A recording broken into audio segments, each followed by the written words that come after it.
Li Kuei took 500 soldiers and headed off to Water Margin Mountain. Sorry, Liangshan. To set up our new bandit outpost. And I do mean bandit. The second that man hung up the Water Margin sign, he grabbed his axes and went on an absolute wildlife massacre. Every living creature on that mountain got introduced to Li Kuei's personal philosophy. If it moves, it's dinner. Then he threw a massive feast. Just him and the boys, eating like they'd never seen food before. I only found out because my system started pinging me with soldier upgrade notifications. Pulled up my true sight eye and saw the aftermath. Li Kuei sitting on a pile of bones, surrounded by meat-drunk soldiers who'd all hit level 2 from the slaughter. Look, I sent him there to be a highway robber. That's literally the job description. But watching him operate. Yeah, this guy cannot be left unsupervised. I need more high-level summons to get some competent commanders. Li Kuei's great at violence. Leadership? Not so much. But whatever, no immediate danger. Can't exactly send someone to be a bandit and then complain they're acting uncivilized. That's like, doing the thing and then trying to build the monument. You know what I mean. So I'm walking around the barracks, mentally planning my territory expansion strategy. Gotta hit level 5 fast, build a military city, all that good stuff. When I hear the most suspicious conversation of all time coming from around the corner. Officer Tai, please, just cut me once. 1/. I'm begging you, just try it. I can't face the Lord like this. That's Nyoair. Begging Temujin to stab him.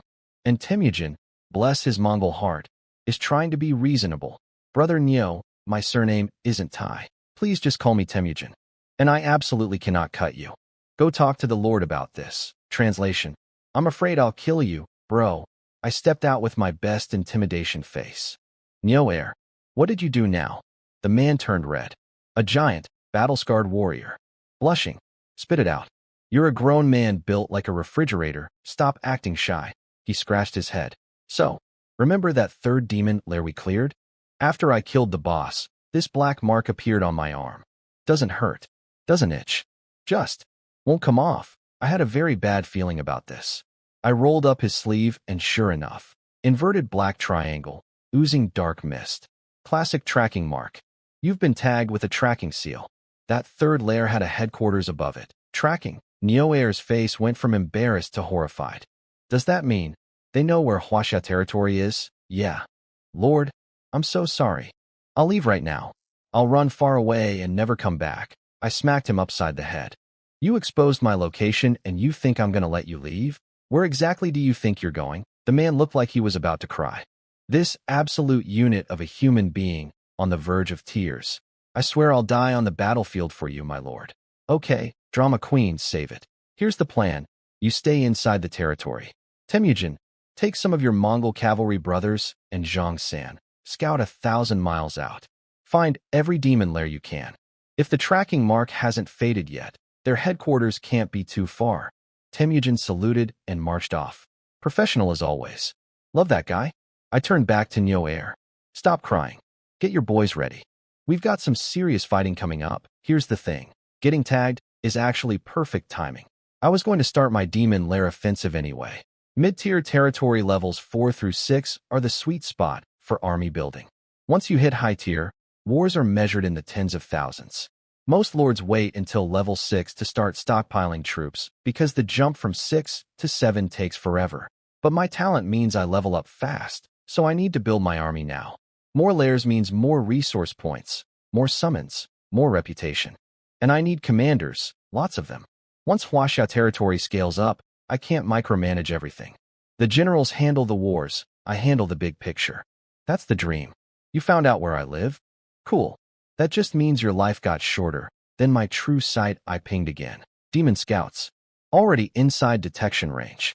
Wow, revenge delivery is fast these days. Amazon Prime couldn't compete. These scouts were higher quality than anything I'd seen before. They kept flickering in and out of visibility, some kind of stealth skill. My true sight only catches hidden units inside my territory, so they were playing a dangerous game at the edges. But when I got a good look at them, oh, 6 legs, 2 wings, bodies black as polished obsidian, with dark purple triangles glowing on their foreheads. They could fly low and vanish midair. And their front 2 legs? shaped like scythes.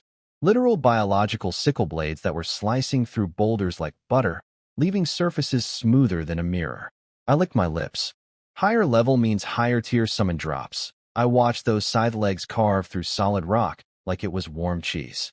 Also, those claws are going to sell for a lot of money. I was literally in the middle of tracking demon scouts when my Lord Seal went off with zero warning. Emergency. Century catastrophe approaching. All lords read the following 5 points. 1. 365 days until the century catastrophe hits. 2. Difficulty scales based on your territory's strength. 3. 10 days before it arrives, a power ranking leaderboard drops for all territories. 4. More random secret realms will open across the 9 provinces. 5. After 100 days, qualifying lords can found a nation and receive heaven's fortune blessing. I opened the communication channel and immediately regretted it. The chat was a dumpster fire. The catastrophe is coming. What even is a century catastrophe? I lost half my soldiers in the first wave attack. How am I supposed to survive this? This is so unfair to us new lords. Other lords have been developing for years, and we've been here barely over a year. Most of us just hit level 4. How is this balanced? Bro above me, you got eyes, or are they decorative? It literally says difficulty adjusts based on territory strength. Those 2 giant lines of text. Can you read? Beautiful. Absolutely beautiful. The world is ending and people are arguing about reading comprehension. Between all the screaming and crying, a few smart ones actually caught the important part. Am I the only one who noticed we can build a nation in 100 days? This century catastrophe is different from previous ones. Wait, previous ones? How many of these have you survived, you absolute monster? Meanwhile, all across the 9 provinces continent, the big dogs were making their moves.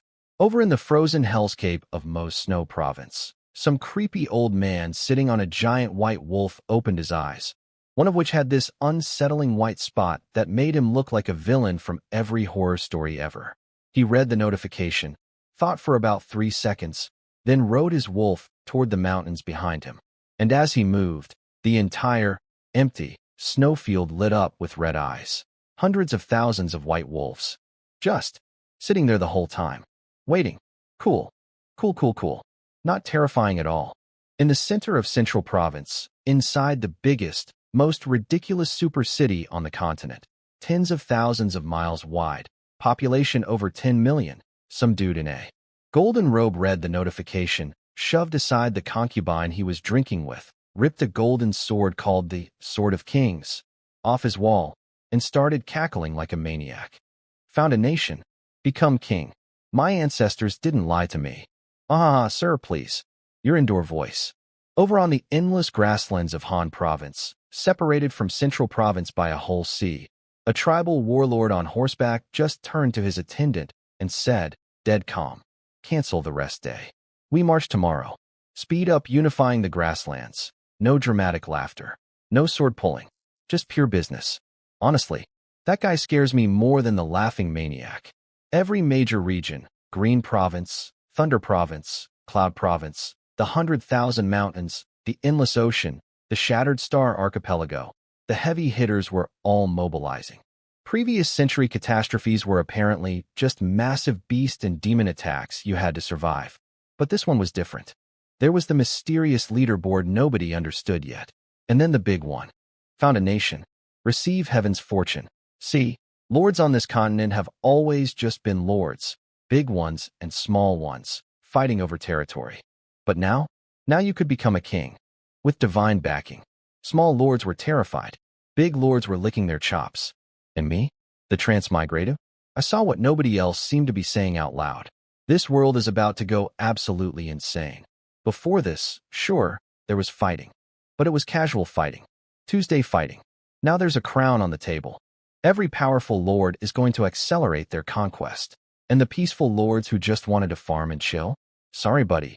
You're getting dragged into the war whether you like it or not. You don't go out hunting. Someone comes hunting you.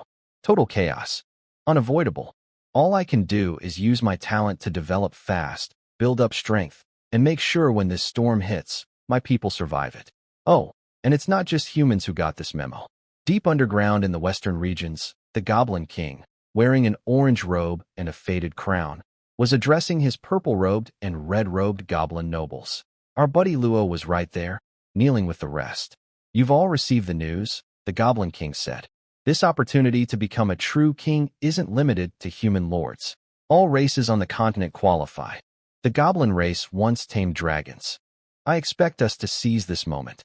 Send our people out. Build relationships with human lords and native powerhouses. I don't want to hear bad news about our race." Dismissed. "Yes, Father King." Then the old goblin just started laughing to himself. "King." "Yes, King." Luo walked out in silence, ignoring his goblin siblings, clutching his crystal and thinking thoughts I couldn't read. That little guy is always scheming something. Meanwhile, in demon territory, some demon lord was lounging around stroking a succubus's face when his commander asked, "My lord, the humans will start fighting each other now. Should we launch a massive attack?" The demon lord, still staring dreamily at the succubus. "Something this beautiful deserves more watching time. Order all demon leaders to pull troops back 100 miles from the Great Wall." "But, yes, my lord." "Oh wait, one more thing." The commander turned back. The demon lord flicked his finger. The commander's head popped clean off his body and hit the floor. "From now on, call me Demon King. You may leave." YSSIR. The headless commander, still alive somehow, because demons are built different, picked up his own head, tucked it under his arm, walked out, coughed up a mouthful of black blood from the severed head, lost his human disguise, reverted to his true demon form, and had to be carried away by servants. Management style, aggressive. HR complaints, 0, because HR is also decapitated. And somewhere by a great river, a white-haired old man in a straw rain cloak released a 3-foot fish back into the water, reeled in his fishing rod, which had no hook on it, and walked off into the distance. Deep in the 100,000 mountains, a young man in simple cloth clothes and cloth shoes looked up at the flickering stars. This day has finally come. Yeah, cool. Very mysterious. Very dramatic. Meanwhile, I'm over here with a guy who has a demon tracking mark on his arm, scythe-legged bug monsters circling my territory, in 365 days until the apocalypse. No pressure. While the entire 9-provinces continent was losing its collective mind over the century catastrophe announcement, I was over here doing what I do best, making moves. "Temujin, take your guys and wipe out that shadow mantis lair." "Yes, my lord." These past few days, Temujin and Zhang San had been running all over the place scouting the area around my territory. My map had expanded massively. Zhang San, blessed that meticulous little scout, had marked every demon lair, beast nest, location, level, and estimated strength with the precision of a man who genuinely enjoys spreadsheets. The target today? Those creepy shadow mantises that sent scouts to my doorstep. Born assassins, high attack, insane speed, stealth abilities, and at least level 5 or higher since they had subordinate lairs under them. Oh, and they're the ones who slapped that tracking mark on Yoair's arm. So this was personal and strategic. With the century catastrophe clock ticking, I couldn't afford to slow down. Hit the mantises first, then just keep swinging through every layer on the map. War after war after war. 1 year sounds like a lot, but for what I needed to accomplish, every single day mattered. My biggest problem right now was resources.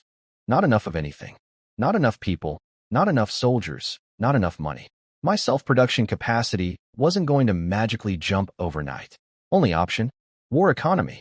Take what I need from demon lairs. The 3 lairs I'd already conquered were generating 100,000 resource points daily, every single point going straight into the barracks to pump out soldiers. Hella's blacksmith shop was bringing in decent income too, which I funneled into infrastructure. But there was a bottleneck. Enchanted weapons were selling like crazy. Infinite demand, never enough supply. Problem was, I didn't have any special attribute materials for Hella to work with. Remember that frost blade we made to kill the purple-skinned demon rat? I had to buy the ice attribute or from other lords through the trading panel, give it to Helu, let him forge the enchanted weapon, then sell the weapon at a higher price. Middleman economics. It worked, but buying specialty or at premium prices was eating into my margins. I'd sent people to survey 100 miles in every direction looking for mineral deposits. Found absolutely nothing. Not even regular or, let alone the special attribute stuff. My territory was sitting on geological emptiness. Just dirt all the way down, apparently. So for now, the play was, buy expensive or forge expensive weapons, sell even more expensive weapons. Not elegant, but profitable.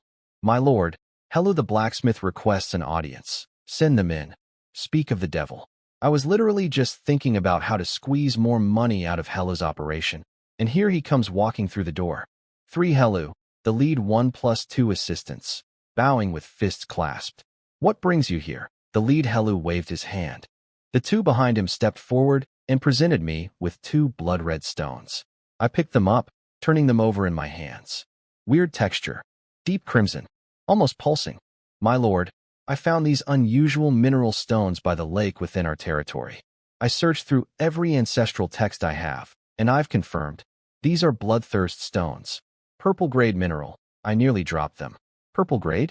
In this world, everything gets ranked the same way as summons. And purple grade minerals? That's the kind of wealth that makes even high-level lords drool. 1 second I'm stressing about not having special ores. The next second, my own blacksmith walks in and tells me there's a purple-grade mineral deposit in my own backyard. If this isn't the universe handing me a pillow right when I'm about to fall asleep, I don't know what is. Show me. Now, I practically dragged Helu to the lake. My lord, see those red stones along the shore? Now look down. In the shallow water, you can see deep crimson cracks running down into the lake bed. I looked. Sure enough, dark red fissures spreading across the bottom of the lake like veins, disappearing into the depths. How big is this deposit? Because if someone tells you, congratulations, you're rich, but then adds, there's about enough for 2 swords, that's not wealth, that's a cruel joke. Hela thought carefully. Based on my experience, conservative estimate, the entire lake bed is sitting on top of it, and it runs deep. Good, good, good, I said, good. So many times I sounded like a broken NPC. But seriously, this was massive. This wasn't just solving my enchantment material shortage. This was a game changer for all of Huaxia territory. I could equip my own troops with enchanted weapons and sell the surplus for enormous profits. Every lord on this continent needs special ores. Supply was about to meet demand, and I was the supply. Huaxia territory is about to enter a whole new era of development. My lord. About the mining situation, and there it was. The cold water on my bonfire of excitement. Right. Mining. I can't actually mine anything until level 5 unlocks the industrial department. Until then, my only option would be hiring specialized mining teams from other lords. For regular or, sure, whatever. But purple grade special minerals? Hand my treasure map to strangers? In this political climate? With every lord sharpening their swords for conquest? Plus, the second I hire outside miners, my territory coordinates are exposed. Might as well paint a giant target on my forehead. I'll figure out the mining problem. Get back to work and send Zhang San to me. Zhang San arrived promptly. I needed a status report. How many registered citizens does Huaxia territory have? Not counting soldiers. My lord, with the recent influx of merchant caravans, adventurers, and natives, plus the 1,800 people we rescued from Red Fong Stronghold who've all been registered. And after screening all new applicants, current registered population stands at 5,000. 5,000. Not bad for a few days. But level 5 required 20,000 citizens. I wasn't even close. Zhang Sen read my face and offered, should we lower the citizenship requirements? That would increase numbers quickly. Huh? Lower the requirements. Yeah, about that. See? Getting citizenship in Huaxia territory was basically harder than getting into an Ivy League school. Sure, Qian's intelligence bureau would dig into your family history going back 18 generations. First, to make sure you weren't a spy from another lord or some demon collaborator. Second, because I firmly believe that more people doesn't mean better people. I'd rather have a smaller population of decent folks than a massive one full of troublemakers. Imagine leading your army into battle and getting a notification that your own territory is on fire because some idiot you let in decided to start problems. I'd rather die. So anyone with a sketchy background, criminal tendencies, or bad attitude. Rejected. People were literally calling Huaxia territory the hardest place on the continent to get citizenship. But the benefits were incredible. I'd basically imported free universal education and social welfare from my previous life. So once you were in, life was pretty great. Population isn't something we can rush. Keep the standards. Moving on, what's the development situation inside the territory? 5 different merchant caravans are currently trading within Huaxia territory. Adventurers and wanderers number in the tens of thousands. Wang Dinglu has expanded the tavern multiple times, and the inn is getting overcrowded. Also, a few troublemakers showed up recently. After we expelled them from the territory, Commander Li Kuei intercepted and killed them at the foot of Liangshan Mountain. I nodded. Good. More people means more problems, but that's what Li Kuei's toll booth is for. Give the criminals a lesson they won't forget. I'll personally handle the tavern and an expansion, and tell the logistics department to tighten up supply management. Anything we're running low on, report to me immediately. Li Kuei out there functioning as my quality control department. You get kicked out of Huaxia territory, you don't just leave. You get the axe welcome party on your way out. Brutal? Yes. Effective? Also yes. Nobody was causing trouble twice. After Zhang Sen left, I received a battle report from the front lines. Commander, one of the Mongol cavalry squad leaders dropped to a knee in front of Temujin. We've confirmed. The shadow mantises can only stay invisible for 20 seconds per use. 20 seconds. That's their whole trick. And Temujin? He cracked that puzzle in about 5. Listen up. We attack in 2 waves. First wave, put away the bows. Charge in like we're going melee. When they pop stealth, pull back immediately. Do not engage. The second they reappear, activate skills and unleash ranged fire. Their defense is garbage. One-shot kills. Don't give them a chance to vanish twice. And spread out in groups of 3 to 5 on both flanks. Surround the lair. Nothing escapes. Yes, SIR. Cold. Calculated. Beautiful. I was back at base when the notifications hit. Your Mongol cavalry has destroyed a demon lair. Congratulations. Successfully converted 1 demon lair. Daily output. 200,000 resource points.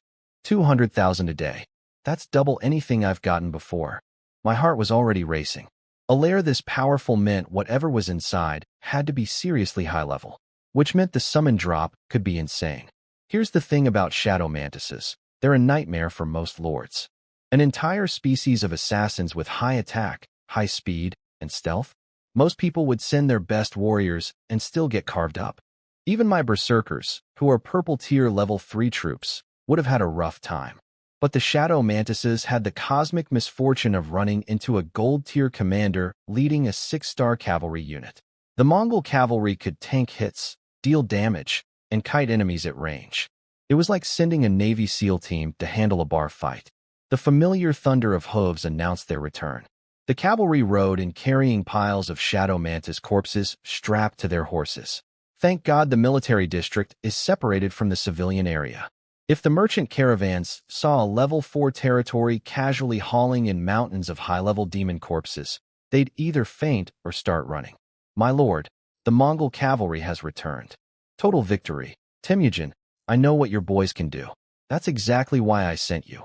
We exchanged a few pleasantries, then I got to the real question. So, the summon drops? Temujin's face went serious. Dead serious. My lord, strictly speaking. The shadow mantises didn't drop any summons. What? My stomach dropped.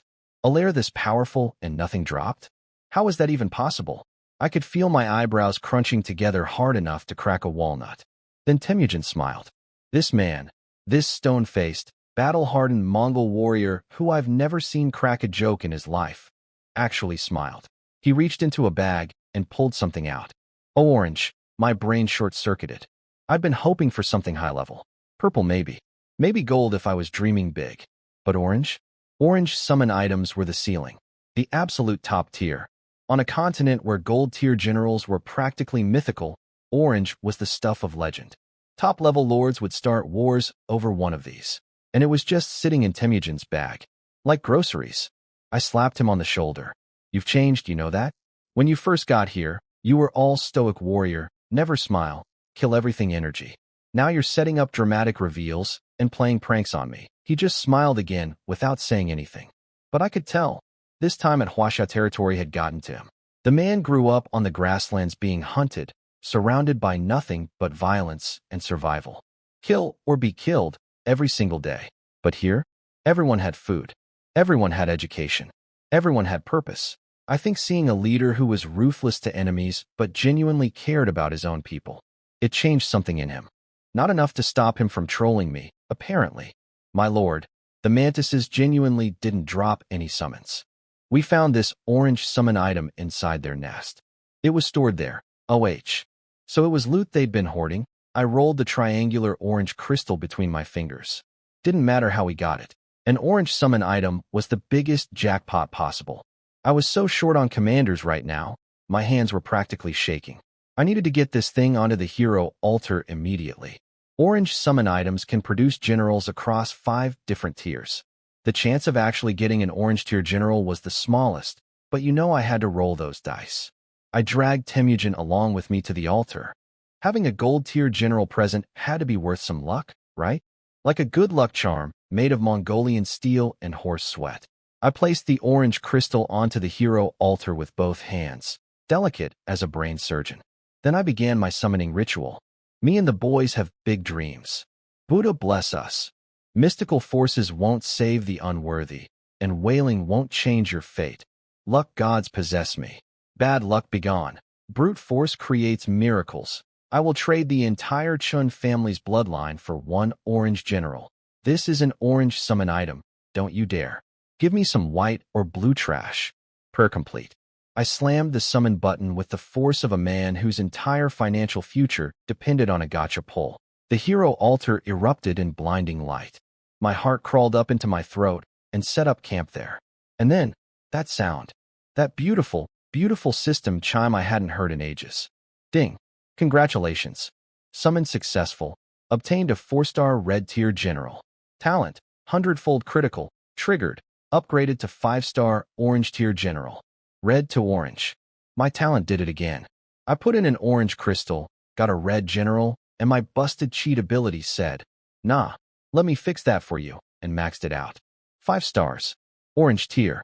The rarest thing on this entire continent. Just casually sitting in my summoning altar like it was no big deal. The hero altar flashed white, and out stepped a young man in fancy robes with long black hair. His face had this cold, calculating look, like he already knew every move you were going to make before you made it. The second he appeared, he smirked and said, "This world. Who knows whose it will become?" Then he walked down from the altar, bowed, and introduced himself. "Sima E greets the Lord." My jaw hit the floor. Sima E? The crouching tiger? The Sima E, for those who don't know, and shame on you if you don't, Sima E was one of the top strategists of the Three Kingdoms era. This man outlived 3 generations of the Chow family. He just sat there, waiting, scheming, being patient, until everyone else was dead, then swooped in and founded an entire dynasty. The ultimate, last man standing, champion. The guy who won the 3 kingdoms by simply refusing to die first. And he was here, in MY territory. Orange tier. 5 stars. My luck has literally exploded. I pulled up his stats and nearly passed out. Attack, 2,000. Defense, 2,000. Can command 600 soldiers. Intelligence, 800. Classified as peerless strategist. Political ability, 1,000. Diplomacy, 1,000. But the skills. Oh, the skills. First skill, genius. After Sima Yi's forces destroy an enemy unit, he automatically discovers 2 more enemy units nearby and gets complete intelligence on them. Location, strength, composition, everything. Just handed to you on a silver platter. No scouting needed. No guessing. Beat 1 enemy. Immediately know where the next 2 are and everything about them. Do you understand how broken that is? With the century catastrophe coming in a year, and my talent letting me speedrun territory upgrades, this skill alone was worth the orange crystal.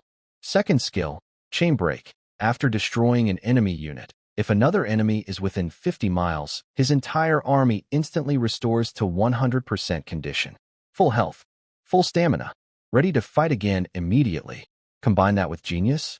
Beat 1 enemy. Discover 2 more. Army fully healed. Go fight the next one. Beat that one. Discover 2 more. Army healed again. It's an infinite combo. A war blender. Just keep feeding enemies in and the machine never stops. Third skill, equilibrium. When facing an enemy of higher level, drag them down to your level for the fight. Equal playing field, forced. Higher level than me? Don't care. You're my level now. Deal with it. These 3 skills together were absolutely disgusting. Chain them up, and you get destroy enemy, find 2 more enemies with full intel army, fully healed enemy too strong. Equalize levels, destroy again, repeat forever. It's not a strategy, it's a war crime. And I thought it couldn't get better. Then I read skill 4. Foresight. Once battle progress reaches 30%, Sima E can predict the next 5% of battlefield developments. Activates again every 20% progress after that. 5% doesn't sound like much until you think about it. In a battle lasting 100 minutes, after 30 minutes, he can see what happens from minute 30 to 35. At minute 50, he sees 50 to 55. For total activations per battle. In small skirmishes, it's useful. In massive wars that last months or years, he'd be predicting events days or weeks in advance. Late game, war god material. 5th skill, enduring patience. When his troops take damage and don't retaliate, every hit adds 50% to their base stats. And each time it triggers, it unlocks one of 5 additional subskills for his soldiers. After 4 triggers, all 5 subskills activate at once. The man's entire kit was built around being patient, taking punishment, getting stronger, then obliterating everything. Which is exactly how the historical Sima E operated. He literally waited for everyone else to die of old age, and then took over. I grabbed his hands and pulled him up from his bow so fast I probably gave him whiplash. Zhongda, please rise. He maintained that calm, knowing smile. Young, prime of his life Sima E. Black hair, straight back, radiating confidence, and that specific brand of arrogance that comes from being smarter than everyone in the room and knowing it. Getting you is my fortune, I said, meaning every word. Sima E gave a modest little laugh. My lord flatters me. With a gold-tier general like Officer Temujin already here, I'm merely adding a small decoration to Huaxia territory. Humble words, but that smirk said otherwise. He already knew everything about Huaxia territory the moment he was summoned. Of course he did. He's Sima E. Zhongda, you're too modest.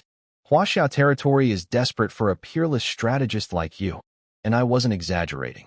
Temujin was incredible on the battlefield, but he was a warrior, not an administrator. The berserkers were attack-type troops. My big summon hall gave me Li Kuei's bandit squad. Emphasis on bandit. The closest thing I had to an administrator was Zhang San, a scout captain I'd been forcing to do paperwork. I'd been drowning in internal affairs. Territory management, population logistics, trade regulation, infrastructure planning, all on me. I had 9 cat-eared maids at home and hadn't even had time to look at them properly. That's how busy I was. 9 cat-eared maids. And I was too busy doing paperwork. But now, a peerless strategist with maxed-out political and diplomatic abilities who could serve as military advisor on campaigns and handle government affairs at home. I was so excited I almost started crying. Sima E. Present. I hereby appoint you military strategist of the barracks and administrative officer. I accept with gratitude, my lord. Look, Huaxia territory was only level 4. The official positions available were embarrassingly limited. Giving Sima E. a 5-star orange-tier legendary strategist. The title of barracks advisor/paperwork guy was like hiring Einstein to teach kindergarten math. But it was all I had right now. Don't worry, Zhongda. I'll get you a title worthy of those skills soon enough. Just, please, take some of this paperwork off my desk. I'm begging you. Sima E. got to work immediately. The second I gave him his appointments, the system notifications rolled in. Your new administrative officer increases construction speed by 20%. Your new military strategist boosts all soldier base stats by 10%. Better bonuses than Eugene across the board. So Eugene got bumped down to disciplinary duty. Sorry, buddy. You've been outranked by a man who literally ended the 3 kingdoms by being more patient than death itself. Eugene took it well, though. Just quietly went to go yell at soldiers about their posture or whatever. Now came the important part, filling Sima Yi's roster with his personal troops. Here's how it works. Temujin, being a 6-star gold general, can just convert regular soldiers into Mongol cavalry for free. Because of course he can. He's broken. But everyone below 6-star gold has to use their own personal barracks and spend resources to produce specialty troops. Sima Yi's soldiers? 5-star troops. 3,000 resource points per soldier. 600 soldiers to fill his command capacity. That's 1.8 million resource points. I stared at that number for a solid minute. My wallet was screaming. But then I thought about it. 4 conquered demon lairs pumping out 300,000 resource points daily, plus an entire lake sitting on top of a purple-grade bloodthirst stone deposit. I'd be fine. Probably. Hopefully.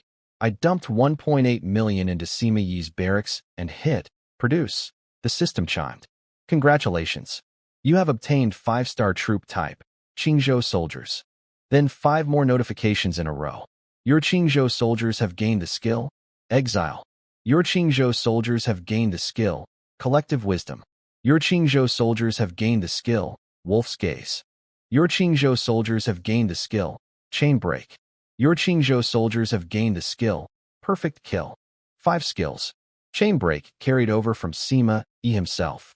The other 4 were tied to his Enduring Patience, passive. They only activated after the Qingzhou soldiers got hit, which meant I needed to actually read these carefully. Because at first glance, a troop whose abilities only trigger when they're getting beaten up sounds questionable. Exile. When attacked, the enemy's morale drops by 50% and their soldiers become mentally scattered. So you hit my guys and your army starts falling apart? Beautiful. Collective Wisdom. When attacked, Qingzhou soldiers recover 20% HP and their morale increases by 50%. You're punching me, and I'm getting healthier and more excited about it? What kind of psycho soldiers are these? Wolf's Gaze. When attacked, all base stats double. You're making me stronger by hitting me. Please, keep going. I insist. Perfect Kill. When Qingzhou soldiers are on the brink of death from enemy attacks, they recover 50% HP and all enemy healing abilities are permanently disabled. So you've been wailing on my troops this whole time. Your morale is in the gutter. Your soldiers can't focus. And now you finally almost kill my guys. And they just heal back up while your healing gets shut off forever. And you can't recover from any of the damage you've taken? These soldiers were masochists. Professional, weaponized masochists. Their entire combat philosophy was, hit me daddy, followed by, now it's my turn. Let me paint the full picture of fighting Qingzhou soldiers. Round 1. You attack. Their morale goes up. Your morale goes down. They heal. You don't. Round 2. You attack again because what else can you do? Their stats double. Your soldiers are losing their minds. Round 3. You're desperate now. You throw everything at them. You almost kill them. They heal again. And now your healing is gone forever. Round 4. They finally hit back. With doubled stats. Full morale. Against your demoralized, scattered, healing disabled army. It's not a battle. It's a trap. The entire fight is a trap designed by history's greatest schemer, and you walked right into it the moment you threw the first punch. And don't forget, Sima Yi's personal skill, Equilibrium, drags higher-level enemies down to his level, which perfectly prevents anyone from one-shotting the Qingzhou soldiers before their passive chain kicks in. He literally designed his army to be unkillable so they could absorb maximum punishment and then release everything at once. I looked at the stat page, then looked at Sima Yi, then looked at the stat page again. Even after getting Temujin and his ridiculous Mongol cavalry, even after seeing 6-star troop power firsthand, this still amazed me.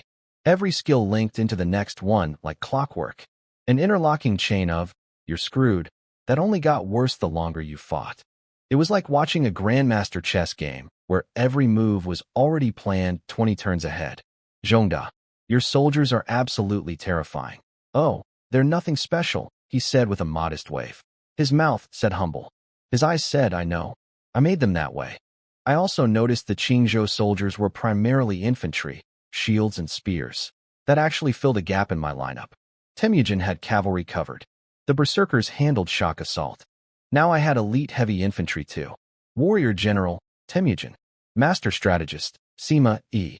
My 2 biggest needs, both filled. I shoved an enormous pile of administrative work onto Sima Yi's desk. Here you go. Zhongda, welcome to Huaxia territory. Your first mission is paperwork. And for the first time in what felt like forever, I actually had free time. So I did something I hadn't done since arriving in this world. I went for a walk through my own territory, and my jaw nearly hit the cobblestones. The place was packed. Streets that used to be empty were overflowing with people. Merchants shouting, customers haggling, kids running around. The smell of street food everywhere. It was alive. I disguised my appearance and wandered around as a regular guy, grabbed some 9 provinces street food, and honestly, pretty good. The food street concept I'd imported from Earth was absolutely destroying these local taste buds. These natives had never seen a dedicated food street before. One road, every cuisine, eat your way from one end to the other. Right next to it, shopping street. Bright displays, helpful salespeople, the whole experience. People walked in with full purses and walked out with empty ones and huge smiles. Classic retail therapy works in any dimension. Huaxia territory had become famous for 3 things across the region. First, our social welfare system. People were literally scheming ways to pass our impossible citizenship test just to get the benefits. Second, Helu's enchanted weapons. Every adventurer and lord wanted one. Third, our commercial district. No one else had anything like it. All 3 working together created a pipeline. People heard about us, came to shop or trade, fell in love with the place, and tried to stay permanently. The merchants brought wealth, the adventurers brought buzz, and the citizens brought stability. Standing there in the middle of that bustling street, cup of wine in hand, I felt something I hadn't felt since transmigrating here. Pride. Real, genuine pride. I finished my drink and tossed a gold ingot to the food stall owner. Sir, this is way too much. Let me get your change. I was already walking away, waving over my shoulder. Big spender energy. Felt good. Then someone behind me said, "Was that the Lord?" What? The Lord? Where? Where? Oh no. Turns out I'm not great at disguises when I'm casually throwing gold around. Word spread through the street like wildfire. People started pouring in from everywhere. These were folks whose lives I'd changed, given them jobs, fed their kids, put them in schools, kept them safe from monsters. And their Lord was apparently a mythical creature they'd heard about, but never actually seen. It's really him. It's really the Lord. Then one father grabbed his son, shoved the kid to his knees, and started yelling, "Bow. This is the man who saved your father's life. You eat meat every day and go to school because of him." Bonk, bonk, bonk. 3 full kowtows from the kid without hesitation. And that opened the floodgates. One person knelt, then 10, then the entire street was on their knees, crying, thanking me, swearing eternal loyalty, offering to be my servants forever. This was not the plan. I came out here for street food, not a coronation ceremony. I activated my level 4 Lord base stats and sprinted out of there. Regular civilians couldn't keep up with my speed, thankfully. I escaped like a man fleeing his own surprise birthday party. But apparently even after I left, the kneeling didn't stop. When word got out that the Lord had visited that specific street, families from all over the territory came to kneel there too. It went on for 5 straight hours. They turned my lunch break into a holiday. I thought today was going to be my day off. My first day off. I was going to drink tea, relax, maybe actually breathe for once. I took exactly 1 sip of morning tea before Sima Yi showed up at my door. "Zhongda, it's barely dawn. What's wrong?" "Internal affairs problems already." He bowed politely. "Apologies for the early disturbance, my lord. But no, the internal affairs are handled. I finished everything last night by candlelight. Just a few decisions that need your personal approval. I'm here about something else." I almost spit out my tea. "Wait. Back up. You finished everything. Let me explain what everything means." I had given this man a week's worth of backlog. And not simple stuff either. Since Huaxia territory wasn't level 5 yet, we didn't have most government offices or departments. Which meant everything, and I mean everything, landed on my desk. Petty theft disputes, dealing with local thugs, city planning, military troop quotas, supply chain logistics, writing laws. Every tiny and enormous problem in the entire territory got funneled directly to me. And with our territory getting famous, the flood of newcomers had made it 10 times worse. Sima Yi did all of it in one night. "Zhongda, you truly are a peerless strategist." "Oh, I'm merely experienced," he said with a humble bow. "The truly remarkable thing is how much you accomplished before I arrived, my lord. Building a territory to this level in such a short time. Now that is rare." Okay, enough flattery. What did you actually come here for? "My lord, the century catastrophe approaches. While the damage scales to territory level, I believe we must aggressively increase our strength to survive the coming chaos." "I agree completely. So what's your plan?" "Huaxia territory currently has strong forces, high morale, and loyal citizens. This is the perfect moment to launch military campaigns. However, most of our soldiers sit idle in the barracks, only deploying after Temujin and Zhang Xin scout targets and develop plans. Time is being wasted. He laid out his strategy. Leave the berserkers to guard the territory. Split the Mongol cavalry and Qingzhou soldiers into two separate armies and send them out to crush demon lairs and beast nests simultaneously. Since both Temujin's and Sima Yi's skill sets had incredible sustain, Temujin's cavalry could fight indefinitely, and the Qingzhou soldiers literally got stronger the more they got hit.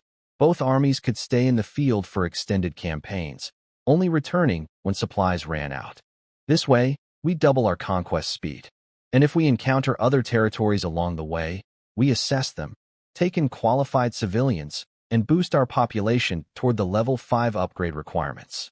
The sooner you reach level 5, the sooner you're freed from administrative burdens, my lord. I rubbed my chin and thought about it. He was absolutely right. I'd been so buried in paperwork that my military had been sitting around doing push-ups in the barracks. Now that Sima Yi was handling governance, I had no excuse not to go on the offensive. But more importantly, his words made me realize something uncomfortable. I'd been getting cocky. My talent was so overpowered that I'd started thinking I was untouchable. But the only lords I'd been comparing myself to were other level 4 territories. That was like a high school basketball player feeling invincible because he dunked on middle schoolers. The real players, the high-tier and top-tier lords, commanded armies of hundreds of thousands. Their logistics alone would crush my entire territory. Even with Temujin and Sima Yi, if a major lord came knocking right now, I'd get flattened. Not because my generals were weak, but because I simply didn't have enough stuff. Not enough soldiers, not enough supplies, not enough infrastructure. Level was the foundation of everything. Hit level 5, unlock the industrial department, open up government positions, start mining that bloodthirst stone deposit, build branch cities, delegate internal affairs, and then I could focus entirely on expansion and warfare. I'd been so proud of being stronger than my peers that I forgot my peers were ants compared to the real monsters on this continent. I was being short-sighted, I admitted out loud. Rare moment of humility. Don't get used to it. We'll do as you suggest, Zhongda. But one addition, if you encounter a human territory, don't attack immediately. Report back to me first. Can't just punch every lord I meet. Some might be more valuable as trade partners or allies than as conquered enemies. Gotta think like a strategist, not like Li Kuei. As you command, my lord. With business handled, I shooed Sima Yi away. This was supposed to be my vacation day, and I refused to let it be fully hijacked. Then I remembered something I'd been neglecting. The 9 cat-eared sisters. They'd been living in my lord's mansion since I rescued them, and I hadn't taken them anywhere. They'd just been sitting inside for weeks. 9 beautiful cat girls, locked in a mansion, while I did paperwork 16 hours a day. That's not being a lord. That's being a terrible host. Today I'd take them out to see the territory. But first, disguise. After yesterday's kneeling incident, there was no way I was going outside looking like myself. I put on a rough disguise and turned to Cat 1. How's this? Can people still tell it's me? Cat 1 had really blossomed since moving into the mansion. No more worrying about being kidnapped or eaten by monsters. Plenty of good food, zero stress. She looked healthier than ever.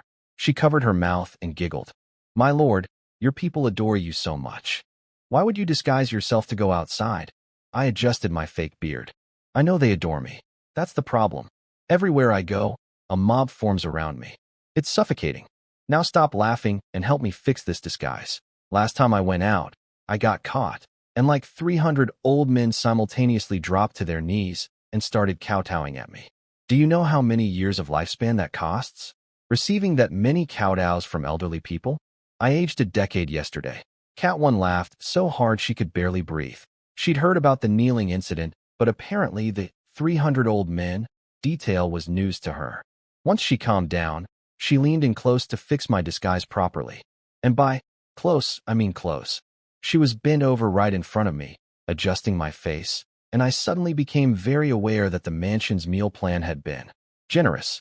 She noticed me noticing. Her face turned red. She kept working anyway. Professional. I fake coughed and changed the subject immediately. So, are you all settling in okay at the mansion? Thanks to your care, my lord, All 9 of us sisters are living very well. Good, good.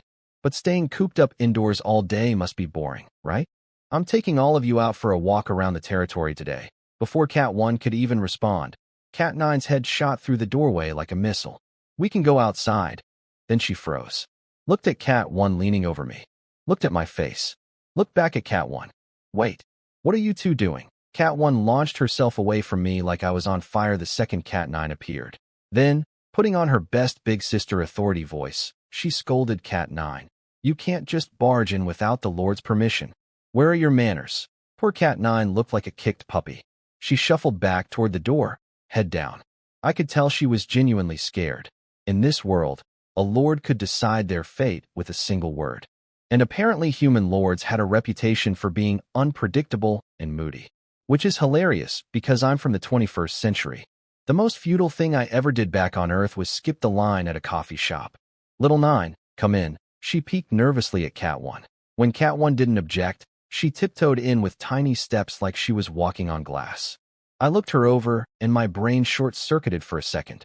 The cattier race had some kind of species-wide passive ability that would make every human woman on Earth file a formal complaint with God. It wasn't fair. It literally was not fair. Cat 9 noticed me looking and started fidgeting, squeezing her hands together shyly. I scratched my head and grinned. You girls are still young, and you've been stuck inside this mansion forever. That's gotta be boring, right? Go tell your sisters. I'm taking all of you out today. You have 20 minutes to get ready. Anyone who's late waits until next time. And next time might be never. Cat 1 stared at me like I'd just told her gravity was optional. My lord. Really? 19 minutes now. Cat 9 shrieked with pure joy, looked at Cat 1 for half a second of confirmation, then vanished. I'm talking gone. Poof. Afterimage. I have level 4 Lord physical stats, and I genuinely don't think I could have caught her. Cat people, man. Built different. After Cat 9's sonic boom faded, Cat 1 stood there with red eyes. She bowed deeply. Thank you, my lord. I ruffled her hair. Go get ready yourself.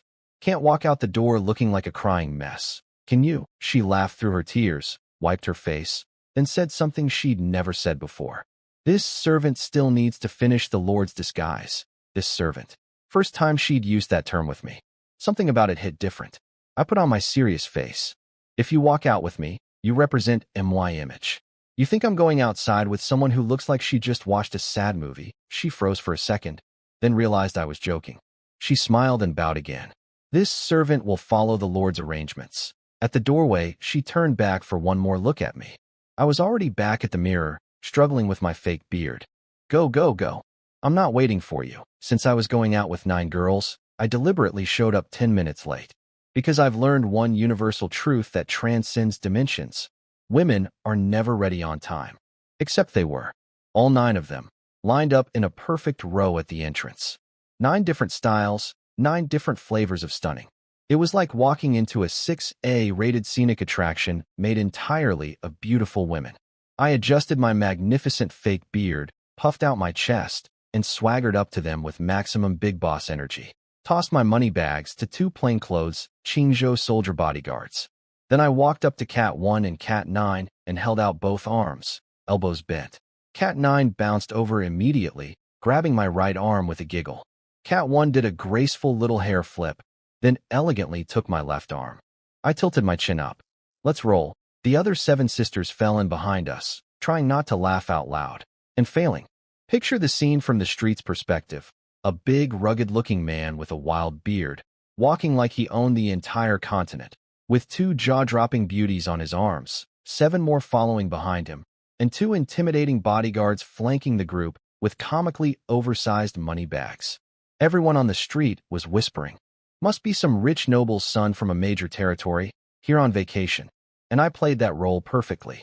Whatever the girls looked at, wanted, tasted, or even glanced at for more than 2 seconds, bought. Everything. The 2 bodyguards were holding money bags the size of school backpacks, and I was emptying them with zero hesitation. I wanted every person on that street to know that yes, I was indeed a newly rich man with absolutely no financial self-control. We spent the entire day wandering every corner of Huaxia territory. All 12 of us. The Cat sisters were glowing with happiness, arms full of shopping bags. I was exhausted, but seeing them this excited kept me going for a few more hours. When night fell, the girls were crowding around a snack stall, and I sat down nearby with a cup of tea. I watched the evening crowd drift past, adventurers mostly, since Huaxia territory was still new enough that we attracted more wanderers than established merchants. I was people-watching with casual amusement when one of my Qingzhou bodyguards leaned in close. "My lord, we're being followed." My eyes narrowed instantly. Huaxia territory was known for excellent public safety. I'd barely flashed some money around for one day, and someone was already tailing me? In MY territory? That was a direct insult to my face as lord. I sipped my tea calmly. "Grab him when you get a chance. Find out who sent him. I'll send people to destroy their organization afterward." "Yes, sir." The Qingzhou soldier nodded and melted back into position like nothing happened. As we continued walking, he quietly disappeared from the group. The stalker didn't even realize what happened until there was a dagger pressed against his throat. "Don't kill me. I have something to say to your master." We dragged him to a private room in a nearby restaurant. I sat across from him, face completely blank. He was on his knees, but somehow this guy had the audacity to straighten his back, look at me with contempt, and shove a sealed letter toward me. "Everything I want to say is in here. You'll find it." "Interesting." The Qingzhou guard took the letter and handed it to me. I opened it with zero expression and started reading. The more I read, the darker my face got. Someone had been reaching their filthy hands into MY territory. And not just anyone. Japanese pirates? The second I said that, the stalker's face lit up with the most punchable expression of superiority I'd ever seen. "Yoshi, now that you know who I am, why don't you untie me?" My Qingzhou guard didn't wait for orders. His sword was at the man's neck instantly, drawing a thin line of blood. The arrogance evaporated like morning dew. Mr. Tough Guy's legs started shaking so hard I thought he was going to wet himself. I waved the guard off. "Easy now. Is that how we treat a guest? Put the weapon away." The Japanese pirate looked at me with genuine surprise, clearly thinking I was scared of his people. He immediately puffed back up, turned around, and spat on the ground near my bodyguard's feet. "Baka, your master doesn't dare say anything to me, and you put a sword to my neck? Help me up." The Qingzhou guard stared at him with ice-cold eyes. Said nothing. The pirate started turning back to tell me to discipline my subordinate. He didn't finish the turn. My palm connected with his face so hard his ancestors felt it. Then I pulled out my frost dagger, tapped it gently against his cheek, and smiled. "Your people have been hiding on the Shattered Star Islands this whole time. What exactly are you doing in MY Central Province? Let me explain how this world works real quick. Not all humans end up in the same campus dimension. Only people of the same race get grouped together. My dimension was all Dragon Clan people. That's us Chinese. There are also Eagle Clan, Sand Clan, Bear Clan, and a bunch of others. And then there's the Japanese, the Raiwo people. Each race tends to cluster in a specific province. Dragon Clan dominates Central Province, though we're so numerous we've got settlements everywhere. The Raiwo people, who number maybe a tenth of our population, mostly huddle on the Shattered Star Islands. A whole cluster of islands, all Raiwo territory. Now here's the thing about the Raiwo. On the surface, they love to talk about how civilized and cultured they are. Behind the scenes, they're worse than demons. Their treatment of other humans would make actual monsters wince. Back in the day, when Dragon Clan lords were fighting each other in Central Province, because of course we were having a civil war, the Raiwo lords saw their chance. They launched an invasion from the Shattered Star Islands straight into Central Province. Everyone on the continent acknowledged that Central Province was Dragon Clan territory. Didn't matter. They stormed in, seized land, and then committed absolute atrocities. Massacres, torture, things that would make a demon lord say, "That's a bit much." Countless Dragon Clan lords were furious, but the top-level dragon lords were too busy trying not to lose their own civil war to deal with it. So the Raiwo got bolder and bolder. They literally started screaming about renaming the 9 provinces to Raiwo Continent. The audacity. Then a group of young, new Dragon Clan lords said, "Enough." They formed an alliance called Red Star, and with nothing but fury and sacrifice, they drove the Raiwo back to their islands. That Red Star Alliance? It's now one of the continent's top 5-star alliances.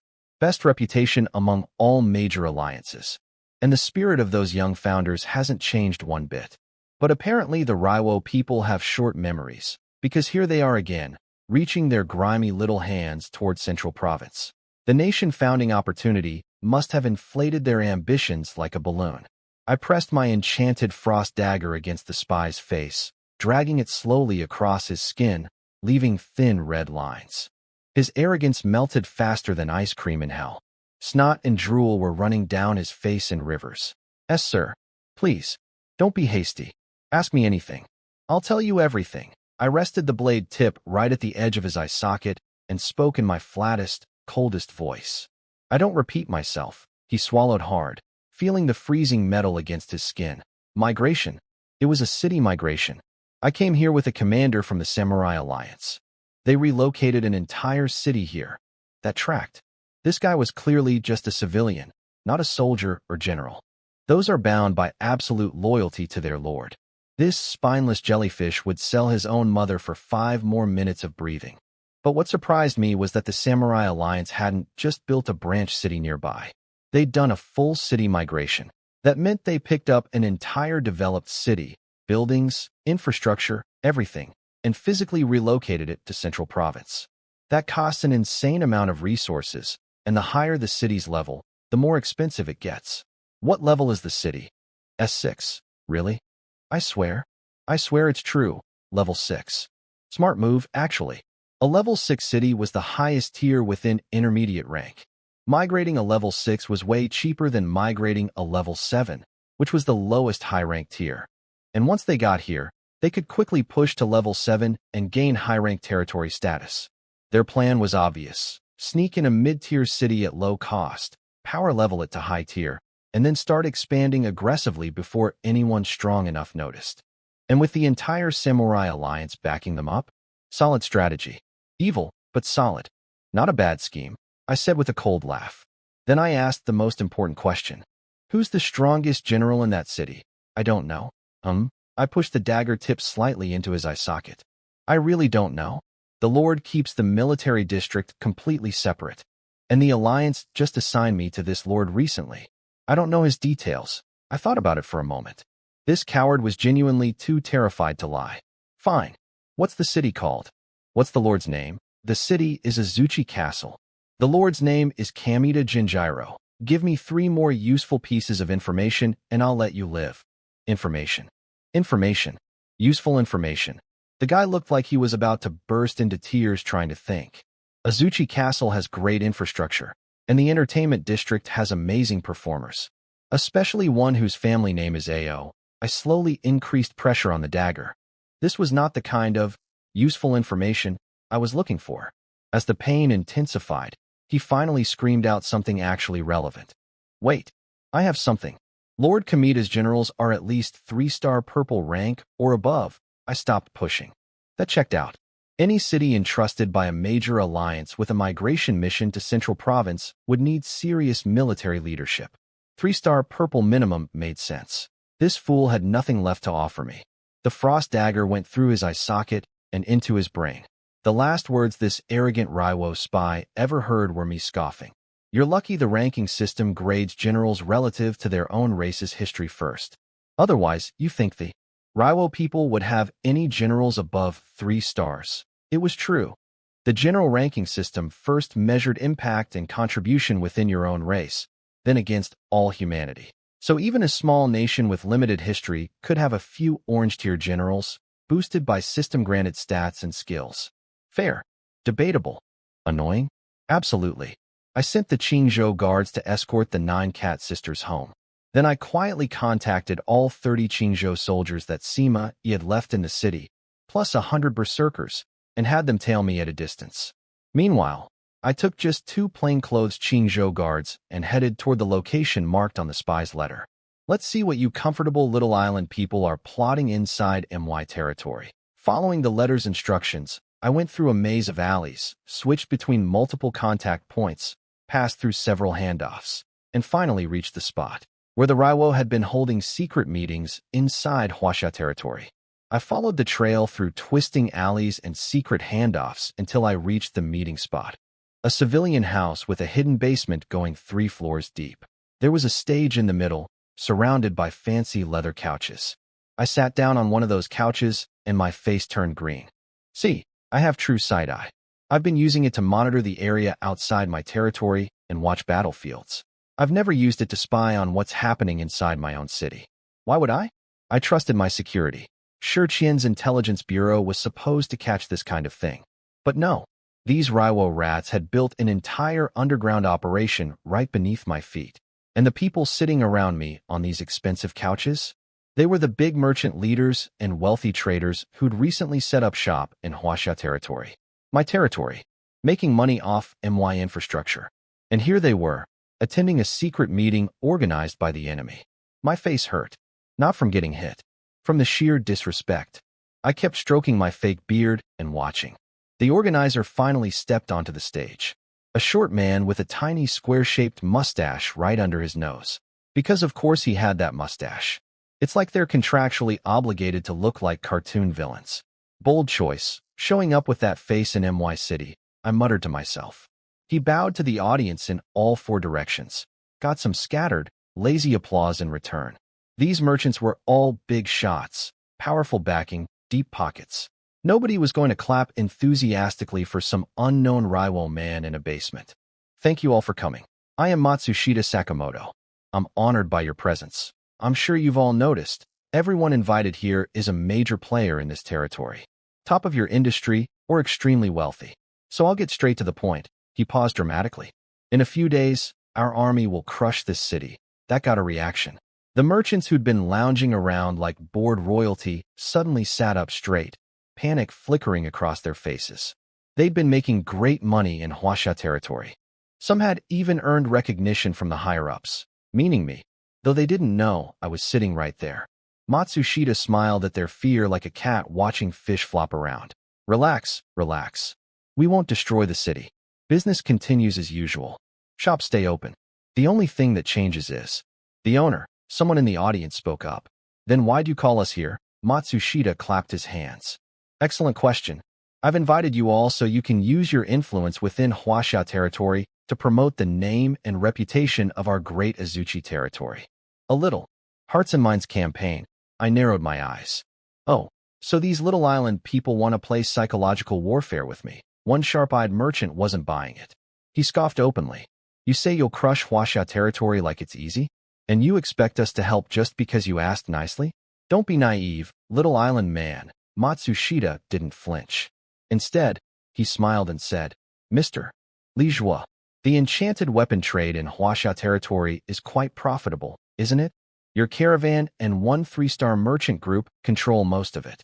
You've benefited enormously. Li Zhua's face twitched. But if I'm not mistaken, your master is a recently risen level 6 lord south of Huaxia territory. Do you really think he'd want to lose access to that enchanted weapons market? Dead silence. Matsushita had just casually dropped Li Zhua's entire background like it was common knowledge. The man came prepared. Everyone in the room realized. If he knew Li Zhua's secrets, he knew theirs too. Matsushita continued without missing a beat. Each of you is the top player in your particular industry within Huaxia territory. And we've only invited one from each industry. Help us conserve our forces during the takeover. And when Huaxia territory changes hands, you become the sole monopoly in your field. No more competition. That made eyes light up. These were merchants to the bone, not citizens of Huaxia territory. They didn't care who owned the city. They cared about profit. And a guaranteed monopoly? That was the kind of deal that made businessmen salivate. Matsushita watched them wavering and went in for the kill. One more thing you should know. Azuchi territory didn't build here from scratch. We migrated an entire developed city from the Shattered Star Islands. Migrated? Jaws dropped everywhere. A full city migration cost more resources than most of their backers had combined. This meant serious money behind the operation. Smart play, dangle the carrot, then flex the muscles. Furthermore, Matsushita continued, chest puffed out, our lead general is a 4-star red-tier warrior. High-ranking. That changed everything. Not everyone was lucky enough to be me, pulling gold-tier generals and orange-tier strategists out of summoning altars. For most lords, a 3-star purple general was already worth dying for. A 4-star red? That was the kind of firepower that ended wars. I'm in. Someone raised their hand. One hole in the barrel, and the water pours out. Within seconds, hands were shooting up everywhere. Everyone wanted on the winning team. All except me. and one other person who hesitated. Aren't you Raiwo people worried about the Dragon Clan's top lords coming after you? This is Central Province. You migrated an entire city here. That's basically spitting in every major Dragon Lord's face. The others who'd already raised their hands suddenly froze. Good point. This was Dragon Clan home turf. Setting up a new branch city was one thing. But migrating a whole developed city into Central Province? That was a declaration of intent. If a top-tier Dragon Lord noticed, Azuchi would get steamrolled, and everyone who helped them would be running for their lives. Matsushita didn't panic, just gave another mysterious smile. We represent the Samurai Alliance. The room went dead silent. The Samurai Alliance was one of only 2 5-star alliances the Raiwo people had. The other was the Ninja Alliance. And rumor had it, both alliances had recently formed a partnership. The last holdout raised his hand. I'm in too. Huh? A wise choice. Matsushita laughed triumphantly. Then he added, dragging out the words for dramatic effect. Besides, your Dragon Clan's top lords are a little too busy fighting each other to worry about us right now, aren't they? Ha ha ha ha. Everyone exchanged glances, then joined in the laughter. The whole room was cackling like a pack of hyenas who'd just found an unguarded hen house. While all these traitors and invaders laughed their conspiratorial little laughs, I sat there in silence, eating grapes. Popping one in my mouth. Chewing. Spitting the skin on the floor. Another grape. Chew. Spit skin on floor. The sound of grape skins hitting the ground finally caught Matsushita's attention. He walked over to me, still riding his high. Sir, are you perhaps unsatisfied with the terms I've offered? I didn't answer. Just kept eating grapes. Popped another one in my mouth. Chewed slowly. Then I spat the grape skin directly onto his face. Baka! Matsushita ripped the grape skin off his face, shaking with rage. You filthy Dragon Clan dog. You dare spit garbage on my face. I'll kill your lord. I'll kill your entire family. Every man in your lord's territory dies, and every woman gets sold into slavery. His bodyguards rushed forward, katanas pointed right at me. My 2 Chinjo soldiers drew their swords instantly, flanking me on both sides. Matsushita laughed. Ha ha ha, foolish dragon. My guards are purple tier soldiers. Give up. The merchants heard purple tier and scrambled away from me like I was radioactive. In their minds, anyone who walks around with purple tier bodyguards must represent insane power. They were already daydreaming about their monopoly empires under Azuchi rule. And then, I kid you not, they started competing to lick Matsushita's boots. Right in front of me, while I was still sitting right there. Mr. Matsushita, I'll mobilize all my master's connections and channels in Huasha territory to help. Mr. Matsushita, my family offers full support. Mr. Matsushita, I'll start spreading propaganda immediately. Mr. Matsushita, I can put up announcements in all my shops across the territory. Mr. Matsushita, when your lord conquers Huasha territory, I'll personally bring my people to the gates to welcome you. Mr. Matsushita, I can provide inside support for your army when they attack. These people, making money in MY City, eating food grown on MY land, protected by MY soldiers, were falling over themselves to betray me. To a guy with a tiny square mustache standing in MY basement. In MY territory, my face was darker than the bottom of a charcoal mine at midnight. Matsushita was riding so high he could have touched the ceiling. Wonderful. Let me just deal with this rude gentleman first, and then we'll discuss the details. He ordered his 2 purple-tier samurai to raise their katanas at me. Everyone in the room was waiting to watch my head roll. Instead, I completely ignored the swords swinging toward me and kicked Matsushita square in the face. He went down like a sack of rice, clutching his nose in disbelief. His fearsome purple-tier bodyguards? My Chinjo soldiers killed them each with a single sword stroke. One swing. Done. Purple-tier soldiers, the thing these merchants were so impressed by, turned into floor decorations in under a second. The room went dead silent. Everyone's brain was buffering. I ripped off the fake beard, the disguise, everything. Then I started kicking the daylights out of Matsushita on the ground. Kick. You little, coming to MY territory. Kick. To cause trouble. Kick. And you had the audacity to invite me to watch? Kick. Kick. I gave you face, and you threw it on the ground. 2 more kicks to his actual face for good measure. Then I took a deep breath. Phew. I am normally a civilized, well-mannered young man of excellent moral character. Today you made me swear. That's on you. I turned around. The, the lord of Huaxia territory, every single merchant in that room looked like they'd just swallowed a live fish. Their faces cycled through horror, regret, and the dawning realization that they had just pledged loyalty to the enemy of the man standing in front of them. While he was eyeing the room, I gave them one cold look, then clapped my hands toward the entrance. Dozens of 5-star orange-tier Qingzhou soldiers and over 100 purple-tier berserkers poured in and surrounded everyone. A few more Raiwo purple-tier samurai who'd been hiding inside rooms heard the commotion and rushed out, straight into the Qingzhou soldiers' spears. A dozen of them got shish kebabbed in an instant. The berserkers ran up afterward and added a few stabs just because they could. The merchants were huddled in the corner like scared hamsters. I glanced at them with absolute contempt. Throw this garbage in prison. Shut down every shop they own in Huaxia territory. Seal this place. Nobody leaves. Not a single person escapes. And lock down the entire city. Tear up every floorboard if you have to. Find every single rat hole like this one inside my territory. I turned on my heel and walked out without looking back. I barely had time to calm down before Sima Yi returned with his troops. My lord, I have great news. I sighed. Zhongda, I also have something to tell you. Oh? What has troubled you so? I told him the whole story. The underground meeting, the Raiwo infiltration, the traitorous merchants, all of it. Sima Yi nodded thoughtfully. I should have anticipated this. I waved him off. Don't comfort me. This infiltration started long before you arrived. You've been on the job for one day. This is on me.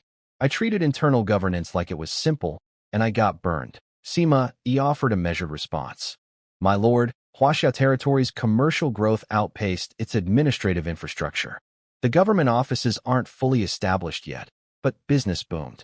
That imbalance created the vulnerability. I nodded. You're right. Another reason to level up as fast as possible. Then I remembered something more pleasant. Speaking of which, Zhongda, every few hours today, I was getting victory notifications from your campaign. You and Temujin brought in a massive haul of resources. You flatter me, my lord. The classic humble Sima Yi bow. Now what's this good news you mentioned? He paused for a moment, then said, Actually, my news and your news are about the same thing. The same thing? During my campaign, the last activation of my genius skill detected a human city. My eyes went wide. Sima Yi's voice dropped low. That's right. The Raiwo territory, Azuchi Castle. I burst out laughing. Heaven offered them a stairway, and they chose the highway to hell instead. They walked right into my backyard. You said it's good news, Zhongda. That means you're confident we can take them? Sima Yi gave me that trademark mysterious smile. Said nothing. I leaned in close. Your genius skill reveals all enemy intelligence when it detects them. So tell me, who's their main general? Sima Yi's eyes narrowed, and he spoke in a voice heavy with meaning. The greatest warrior of the Raiwo people. 4-star red tier top commander, Sanada Yukimura. Sanada Yukimura. The greatest warrior of the Raiwo people. I really didn't expect it to be him. I rubbed my chin and dug through my memories from school. Back in the campus dimension, we had a class on famous generals from all races. Sanada Yukimura, real name Sanada Nobushige, was one of the 3 great tragic heroes of the Raiwo people. Called the last hero of their warring era, and Raiwo's greatest soldier, lost to Tokugawa Ieyasu, which is exactly why Tokugawa got ranked as a 5-star orange-tier general, while Yukimura only made it to 4-star red. The school class only gave us basic biographical info, though. Histories and achievements. No portraits, no skill breakdowns. So I knew who he was, but not what he could do, which was annoying. While I was racking my brain for every scrap of information, Temujin rode in through the gates. Perfect timing. Both my arms are back. War room, gentlemen. Let's talk. I sat in the center. Temujin on my right. Sima Yi on my left. This was the command lineup I'd been dreaming about since day one. Zhongda, did your genius skill pick up Yukimura's abilities? Sima Yi gave an apologetic smile. My lord, genius reveals city layout, troop types, troop numbers, logistics capacity, the full infrastructure picture. But it doesn't reveal individual general skills. Fair enough. Then give us what you do have on Azuchi territory. Temujin was listening too, though I could tell from his expression that he was deeply unimpressed by this so-called greatest warrior. In Temujin's mind, a man who conquered most of the known world. Yukimura's wars were village skirmishes, neighborhood disagreements. His legendary battles probably involved fewer soldiers than the number of stable boys who fed Temujin's horses back in the day. But a fight was a fight, and Temujin took every fight seriously. He listened carefully. Sima began his briefing. Azuchi territory has 30,000 soldiers garrisoned. Of those, 8,000 are Yukimura's personal troops, 4-star red tier, Sonata red armor cavalry, full crimson armor on both rider and horse. They carry 3-meter cross-patterned spears with bird crests and wear antler helmets. Any other lord would have had a heart attack hearing this. 8,000 red tier cavalry. That was terrifying. Furthermore, Sima continued, although Yukimura is only a 4-star red general, his level is 8. I nodded. Makes sense. You can't command 8,000 personal troops without a high level. However, Sima noted, both Temujin and I are only level 2. This could be a vulnerability. Continue. Azuchi territory is only level 6, but their material reserves are absurd, comparable to a level 8 territory. They clearly prepared extensively for this migration. Expected. You don't relocate an entire city across the continent on a tight budget. There's also a significant defensive challenge. Outside the main gate, Yukimura has constructed a semicircular fortification approximately 180 meters wide called the Sonata Maru. Exits only at the rear and flanks. Triple palisade walls on the exterior. Moat on 3 sides. The red armor cavalry defends from inside. It's an absolute fortress, incredibly difficult to assault head-on. If we avoid the Sonata Maru and attack from the side walls instead, we bypass the fortification but face a harder siege. And inside the city itself, they've channeled lake water through spiral canal networks that separate different districts. Sima sketched everything out on paper as he talked. By the end, Temujin and I had a clear picture. The situation was this. Yukimura was level 8 versus our level 2 generals. He had 30,000 soldiers versus our roughly 3,000. He had a purpose-built defensive fortress and a well-supplied city behind it. On the bright side, we'd identified that the Sonata Maru fortification was almost certainly one of Yukimura's skills. The red armor cavalry was another. That meant he only had 2 unknown skills left, narrowing down the surprises. Then Sima dropped the real bombshell. My lord, one more thing. Azuchi Castle is holding nearly 100,000 captured civilians, native residents and citizens from conquered Dragon Clan territories. I slammed my fist on the table so hard the wood cracked. Those Raiwo bastards. They've been here barely any time at all, and they've already captured 100,000 of our people from Central Province? Unforgivable. No more deliberation needed. Sima Temujin. Listen up. Present. Temujin. You are the commanding general. Sima you are the military strategist. Take all the Mongol cavalry, all the Qingzhou soldiers, plus 500 berserkers. Tomorrow at dawn, we march on Azuchi territory. This battle has one acceptable outcome. Victory. As you command, my lord. As you command, my lord. I put a hand on each of their shoulders. You two stay here and plan the tactics. I'll personally arrange troop rest rotations and logistics tonight. I walked out and threw myself into preparation. Checked every supply line, every weapon rack, every ration count. Made sure every soldier marching tomorrow was fed, rested, and armed to the teeth. But when I got home that night, couldn't sleep. Tossed and turned for hours. The math kept running through my head. We were outnumbered nearly 10-1. My generals were 6 levels below their opponent. On paper, this looked suicidal. But I had a 6-star gold general and a 5-star orange strategist. Their skills were designed for exactly this kind of impossible fight. Sima Yi's equilibrium could drag Yukimura down to equal footing. The Qingzhou soldiers got stronger the more you hit them. And Temujin's Mongol cavalry had never lost a battle in any lifetime. I chose trust over doubt. These weren't just soldiers following orders. These were legends written into the fabric of history itself. And I was going to pit them against a man whose greatest battles wouldn't even qualify as a warm-up exercise for my guys. Dawn broke. Through my true sight eye, I watched Temujin and Sima lead the army out of the gates. My heart clenched. Just a little. One tiny moment of worry. Then it passed. Because Yukimura might be the greatest warrior of the Raiwo people. But Temujin conquered the world. A village champion versus the king of the planet. The math checked out. At the walls of Azuchi Castle, my army formed up. No point hiding. 30,000 defenders knew we were coming the second we marched. Yukimura was already standing on the battlements in his crimson armor, watching. Temujin sat tall on his massive horse, looked up at the tiny Raiwo soldiers on the walls, and didn't even try to hide his contempt. Fire. The Mongol cavalry's bows, boosted by multiple layers of skill enhancements, had reached absolutely disgusting levels of power. The arrow volley that followed wasn't rain. It was a natural disaster. Azuchi's city walls, supposedly built to withstand siege warfare, started crumbling. Massive chunks breaking off. Structural damage everywhere. Yukimura couldn't stay on the walls anymore. He led his 30,000 troops out through the gates, red armor cavalry at the front, and screamed his battle cry. Let the name of Sanada live forever. Charge. Temujin ordered his cavalry to switch from bows to curved swords. Then he spurred his horse forward, leading the charge head-on into Yukimura's army, and roared with the full contempt of a man who'd conquered continents. A mere village warrior.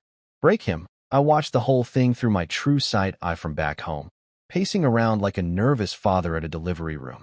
Yukimura's decision to charge out of the city was actually pretty smart, for someone who didn't know what he was running into.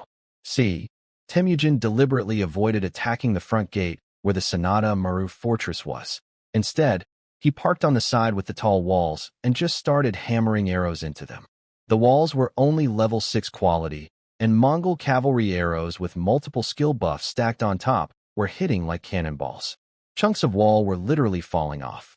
Yukimura had no choice. If the walls broke, he lost his advantage. So he charged out. But here's the thing. He also wanted to charge. From his perspective, the math looked beautiful. He'd scouted every territory within thousands of miles. No high-level lords. No one with a 4-star general or above. His opponent had fewer than 10,000 troops, some cavalry that seemed specialized in archery, some infantry, and some guys who looked like barbarians. His own red armor cavalry were high-level, high-star mounted units.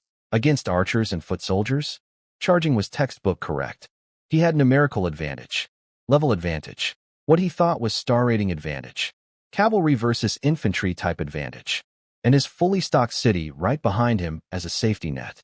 For advantages before the fight even started. Why wouldn't he charge? But you don't deserve to make us retreat back to the city, Yukimura said with a confident smile, leading his 8,000 red armor cavalry forward. This would be his 30th consecutive victory since migrating to Central Province. He was going to show every Dragon Clan lord that the Raiwo weren't village warriors. They were world-class generals. Poor guy? He had no idea he was charging directly into a meat grinder designed by history's greatest strategist and operated by history's greatest conqueror. Temujin didn't flinch. Instead of retreating from the cavalry charge like any sane archer-type unit would, he ordered his Mongol cavalry to switch to curved swords and charge right back. Foolish dragon general, Yukimura screamed. Your head will mark my 30th holy victory. The instant the two cavalry forces closed distance, Temujin activated Grand Unification. Enemy combat state, scrambled. Own army attributes, doubled. Yukimura felt the shift immediately. His soldiers were wobbling. Something was wrong. To his credit, he reacted fast. He was a top-tier 4-star red general for a reason. He bellowed his battle cry. Let the name of Sanada live forever. His soldiers snapped back to normal. Morale surged. Another one of his skills, a rallying cry that restored and boosted his troops. Two armies, neither had touched each other yet, and they'd already traded skill activations. This was high-level warfare. Temujin arranged the formation perfectly. Mongol cavalry as the spearhead, berserkers in the center, Qingzhou soldiers on both flanks and the rear. Maximum offense up front, minimum casualties overall. The berserkers were the weakest of the three, though weakest among my troops still meant above average by continental standards. The two forces crashed together. For the first time ever, the Mongol cavalry didn't come out unscathed. Yukimura's red armor troops were significantly higher level, and several of my riders took wounds during the initial clash. But nobody died. Yukimura, on the other hand, looked like someone had slapped him with a fish. His confident cavalry charge, the thing he'd staked his reputation on, barely scratched the enemy vanguard. Meanwhile, his own side had hundreds of casualties. And then he noticed something that really messed with his head. Every time a Mongol cavalry rider got wounded, they went absolutely berserk on the nearest red armor soldier, just hacking and slashing with pure fury. And while they were fighting, their wounds healed, right there on the battlefield. Cuts closing, blood stopping, like they had a personal medical team inside their skin. What kind of freak soldiers are these? No time to figure it out mid-battle. Yukimura's veteran instincts kicked in. He noticed that the Qingzhou soldiers on the flanks hadn't dodged much during the charge. They'd taken real damage without trying to avoid it. That's a weakness. All units, focus the flanks. Surround the enemy cavalry. He redirected all his red armor troops to attack the Qingzhou soldiers specifically. Oh, Yukimura. Sweet, doomed Yukimura. You just did exactly what Sima-I wanted. Several rounds of the red armor cavalry pounding on the Qingzhou soldiers later, Sima-I sat calmly in the center of the formation, smiled that infuriating smile of his, and glanced up at the Azuchi Lord Kamita Jinjiro standing on the city wall. Battle progress. Past 30%, foresight activated. He could now see the next 5% of the battle's developments. Every move the enemy would make, known in advance. As more and more red armor soldiers fell, Yukimura's eyes turned bloodshot. He spun toward the city walls and screamed, "Kamita Kyuin!" Up on the wall, the Azuchi Lord nodded frantically. HAI. He activated his personal talent, Spirit Healer, which could restore his soldiers to 80% condition and boost their stats by 80%. 1 second before the healing landed, Sima-Yi's voice rang across the battlefield like a bell. Perfect kill. Every single Qingzhou soldier roared in unison. Perfect kill.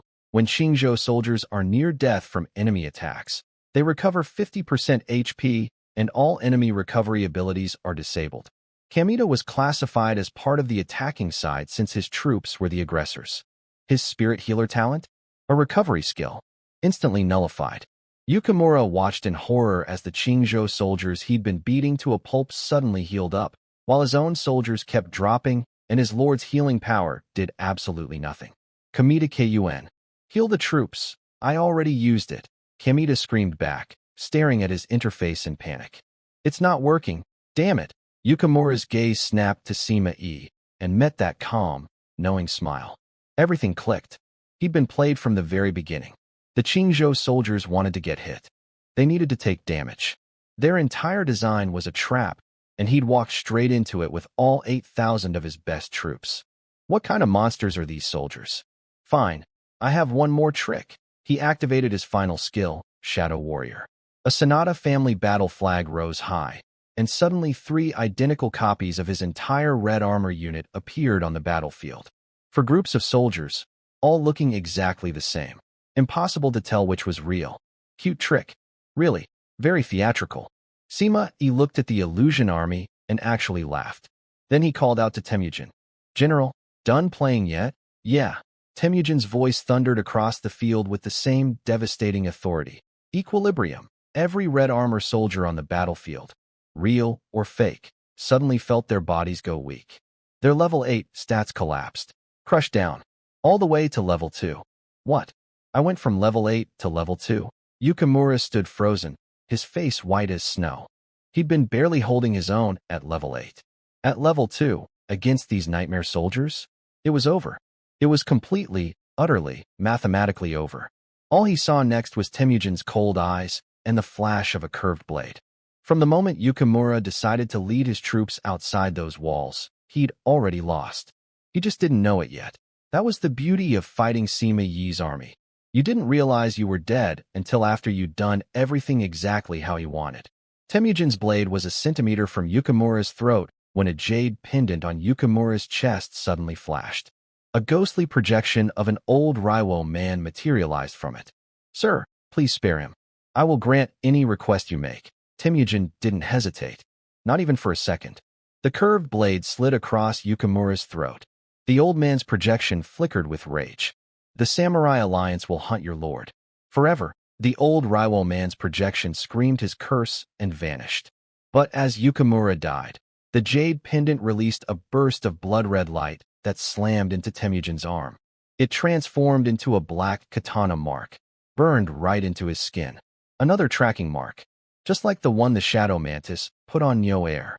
Except this one came from a 5-star alliance. The Samurai Alliance will hunt your lord.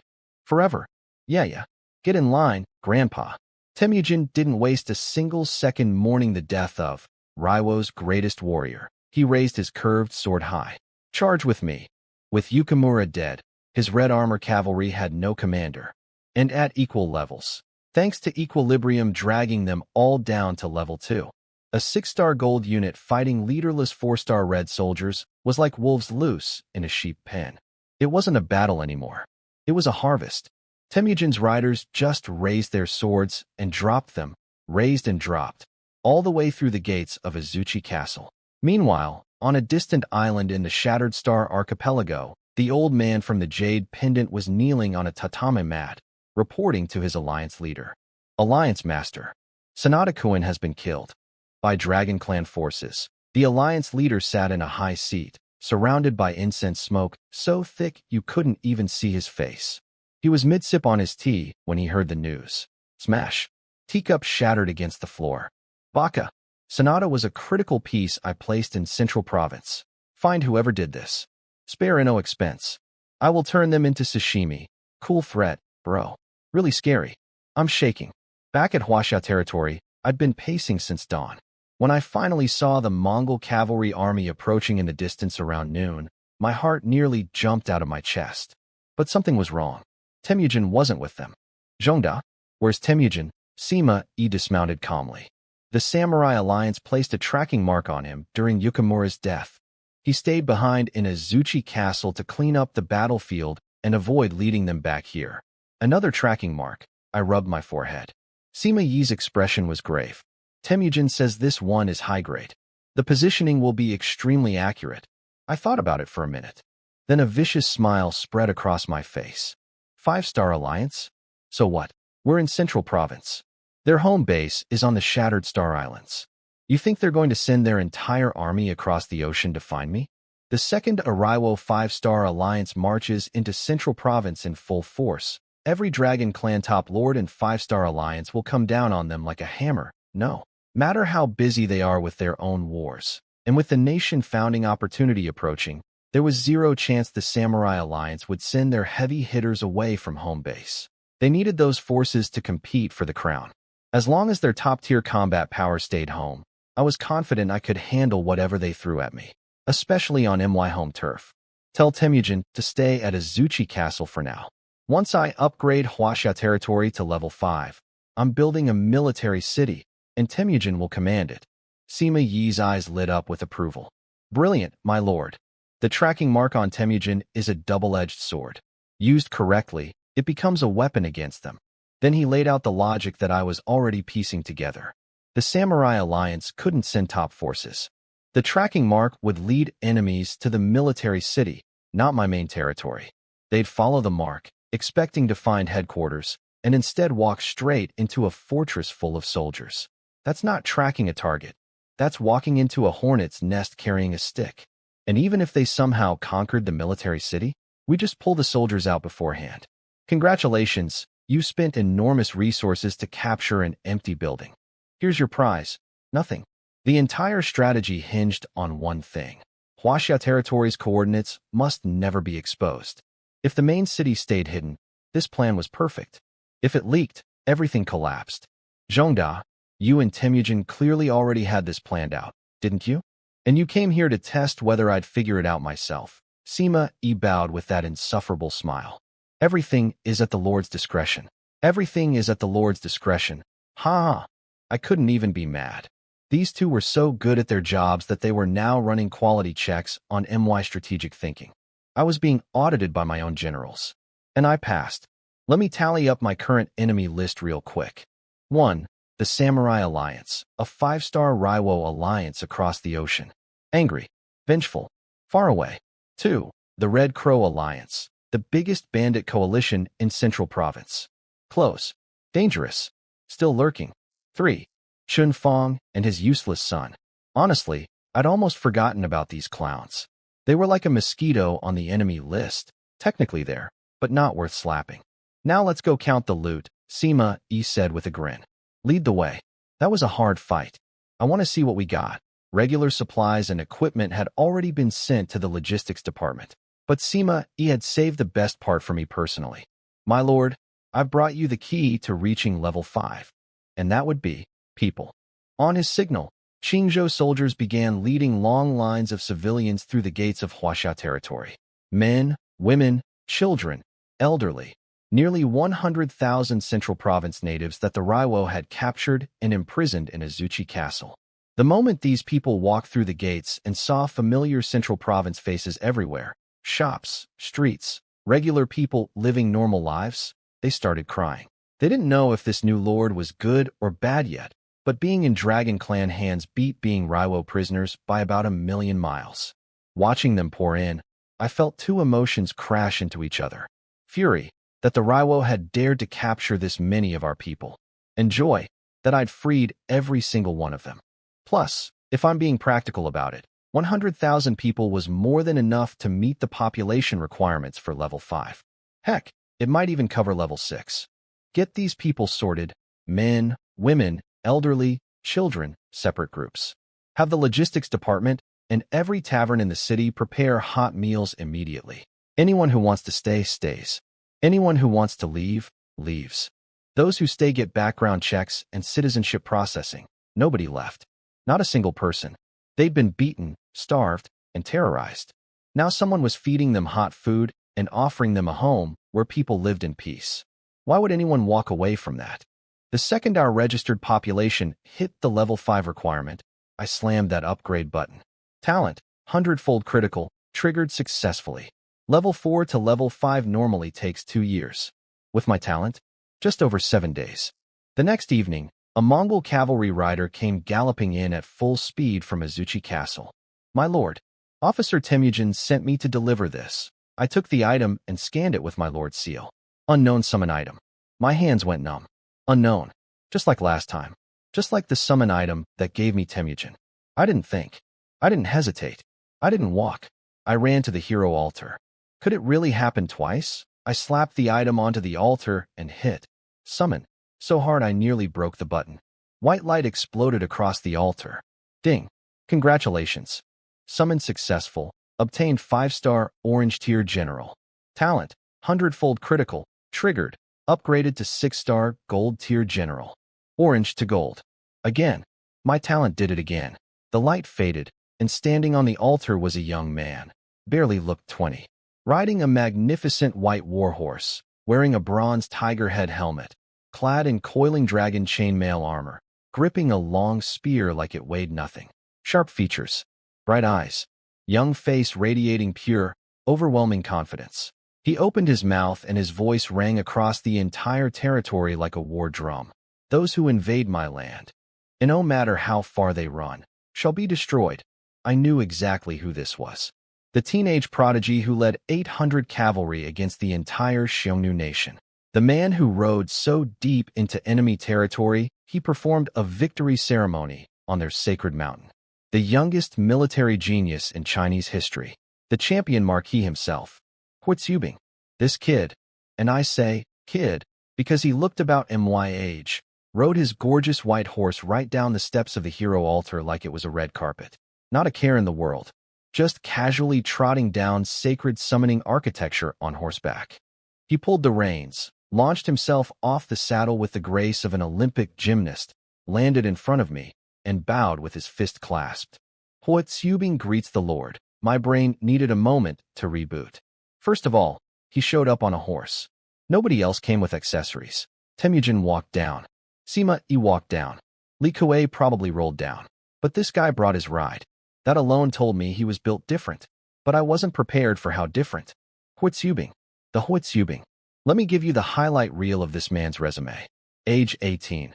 Appointed as a junior cavalry officer, took 800 riders deep into the desert, outperformed the entire army twice, earned the title champion marquis. Age 19. Promoted to general of swift cavalry. Led 2 campaigns across the Hushi corridor. Killed or captured nearly 100,000 Xiongnu warriors. Seized their sacred golden sky worship statues. Marched straight to the Chilean mountains. Age 22. Chased the Xiongnu army all the way to Wolf's Summit Mountain. Performed a victory sacrifice to heaven and earth on their most sacred ground. Looked out over the northern sea and rode home. That moment, sealing Wolf's Summit, became the ultimate achievement for every Dragon Clan general in history. The highest honor any military commander could dream of. The equivalent of winning every championship simultaneously and then retiring to become president. Dragon Clan history has produced countless famous generals, but the ones who earned the title of War God? Huitzubing was on that very short list. I pulled up his stat page, and my eyes nearly popped out of my skull. Attack, 5,000. Defense, 3,000. Commands, 800 soldiers. Political ability, 1,000. Diplomacy, 500. 6-star gold. Unique tier. And 6 skills. Every single one was insane. Skill 1. General of Swift Cavalry. All soldiers under his command automatically convert to 6-star elite troops called Hussar Cavalry. Another 6-star army. Just like that. Free upgrade. Next. Skill 2. Champion Marquis. Every time his forces destroy an enemy unit, the entire army gets 100% stat boost and 100% morale boost. Read that again. Every victory doubles everything. So the first battle, he's strong. After the second battle, he's twice as strong. After the third, 4 times. Keep fighting, keep winning, keep doubling. Send this man down a chain of demon lairs or enemy cities, and by the 10th one, he'd be hitting harder than a meteor. It's not a skill. It's an exponential growth function wearing armor. Skill 3. Watering horses at the Great Sea. Before launching any attack, his troops automatically resupply all provisions on the spot. Soldiers fully restore to peak condition. This was cheating. Pure, shameless, cosmic-level cheating. Most armies fight, get tired, run low on food, and have to march home. Huitzubing's army? They finish a fight, instantly get a full meal and a spa treatment from thin air, and march to the next fight. Combine this with Champion Marquis, and you get an army that gets stronger and more rested with every battle. That's not war. That's a snowball rolling downhill forever. Skill 4. Sealing Wolf's Summit. After conquering a city, it automatically converts into a branch city for his lord. I had to read this 3 times because I genuinely thought my eyes were broken. Every lord on this continent spends enormous amounts of money and resources building branch cities. It's one of the most expensive things you can do. Some high-level lords dedicate their entire economy to establishing new branch cities. Huitzubing just takes cities and they become mine. Automatically. Registered in my lord's seal. Full system integration. Upgradable through the normal building system. Not some captured ruin I have to rebuild by hand. A real branch city. Do you understand what this means? Every city he conquers becomes part of my empire instantly. Every single one. If I point him south, everything south of here becomes mine. If I point him north, mine. East, west, all mine. All under heaven is the king's land. That wasn't just a saying anymore. With this skill, it was a business plan. Skill 5. United Army Toast. All soldiers get 200% state bonus, 200% morale bonus, 200% base stat bonus. Just casually tripling everything across the board. No conditions. No, when attacked, or after 30% progress. Just, here's triple stats. Because Huitzubing said so. Skill 6. Swift as wind. His entire force gains wind element enhancement. March speed increased by 300%. Ambush speed increased by 600%. All soldier morale doubled. 3 times normal marching speed. 6 times ambush speed. Faster than the Mongol cavalry. The founding father of blitzkrieg warfare brought his signature move into this world and cranked it to 11. Put all of this together, and you get the most terrifying military machine in existence. Attack a city. Win. Army doubles in power. Instantly resupply to full. City becomes your branch city. March to next target at triple speed. Attack again. Win again. Army doubles again. Resupply again. New branch city. March. Attack. Win. Double. Resupply. Branch city. March. Attack. It never ends. It literally never ends. He doesn't slow down. He doesn't get tired. He doesn't run out of food. And he gets stronger with every single victory. He's not a general. He's a natural disaster with a spear. I looked at the skills, then I looked at this confident young man standing in front of me, and I almost burst out laughing. Ha! Subing, no need for formalities. Thank you, my lord. No time to waste. I had 800 soldiers and 800 horses ready. Subing, hear my command. He dropped to one knee instantly. Present. I assign 800 soldiers and 800 war horses to your full command. As you command, my lord. Since he was a 6-star gold general, same as Temujin, regular soldiers converted to his specialty troops for free. The second the transfer went through, my ears got absolutely assaulted by system notifications. Congratulations. You have obtained 6-star troop type, Hussar Cavalry. Your Hussar Cavalry has gained the skill, Master of Horse and Bow. Your Hussar Cavalry has gained the skill, Blazing Raid. Your Hussar Cavalry has gained the skill, Swift as Wind. Your Hussar Cavalry has gained the skill, Iron Hammer Formation. Your Hussar Cavalry has gained the skill, Arrow Point Formation. Your Hussar Cavalry has gained the skill, Crescent Moon Formation. Congratulations. You have unlocked the unique achievement, Hussar Commander. All Hussar Cavalry skill levels 2. The notifications just kept coming like a machine gun of good news. 7 skills with a unique achievement bonus on top. My eyes were literally glowing gold. Not metaphorically. I think the system made them glow. 2 6-star armies. 2. Temujin's Mongol Cavalry and now Subing's Hussar Cavalry. The World Conqueror and the Desert Lightning Bolt. The Patient Strategist and the Teenage War God. I had Sima E for brains, Temujin for power, and now Subing for speed. This continent had absolutely no idea what was coming. I opened the Hussar Cavalry stat page like a kid ripping into a birthday present. These guys were basically ancient special forces. Every single soldier handpicked by Subing himself. And that man's recruitment standards made my citizenship requirements look like an open-door policy. Each Hussar was an elite among elites, capable of using every weapon you could name. Their skills were absolutely disgusting. They had fire element damage buffs, wind element speed boosts, and 3 different battle formations, each one designed for a completely different type of warfare. The Iron Hammer formation let them punch straight through enemy lines like a battering ram, dealing triple damage to formations. The Crescent Moon formation turned them into mounted archers who'd harass enemies until their lines collapsed, then move in for the kill with 5 times damage against light armor. And the Arrow Point formation? Specifically designed to fight other cavalry, with 10 times damage against mounted units. 10 times.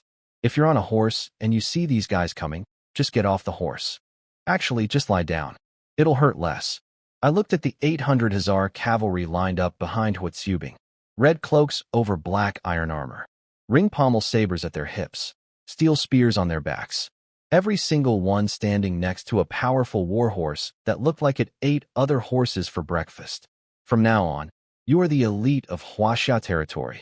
Honestly though, their fashion was almost as impressive as their combat stats. Red and black. Classic. Timeless.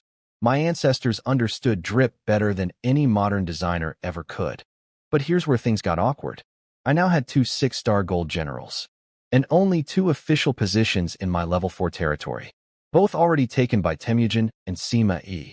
Temujin was the obvious military commander, and Sima Yi's political abilities were higher than Subing's, so he was more valuable in the administrative role, which meant Subing, champion marquis, war god, conqueror of the northern steppes, was currently unemployed. Subing, I'm sorry about this. I follow whatever arrangement my lord sees fit. I patted his shoulder. Hang tight.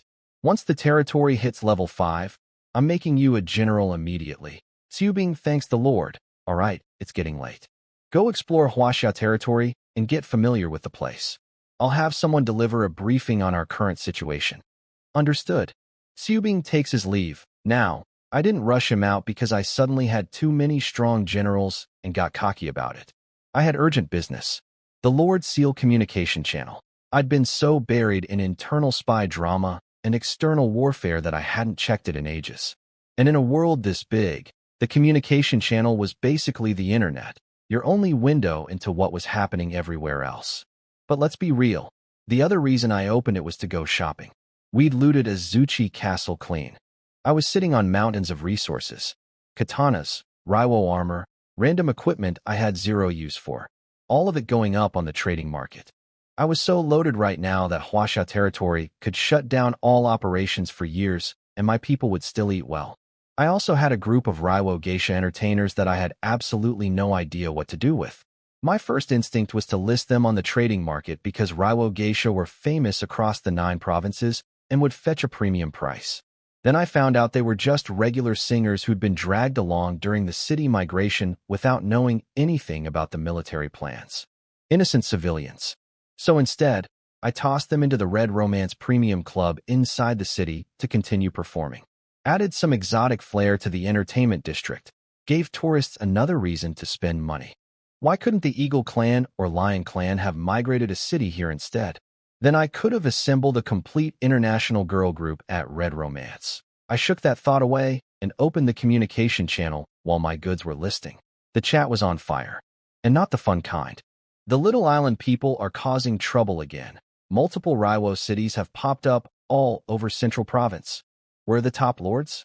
These dogs are literally coming into our house to take a dump and nobody's doing anything. The top lords are busy grinding Orange Tier secret realms, hoarding resources, and recruiting generals for the nation-founding event. They don't have time to babysit. At least Red Star Alliance is doing something. They've sent people to fight back.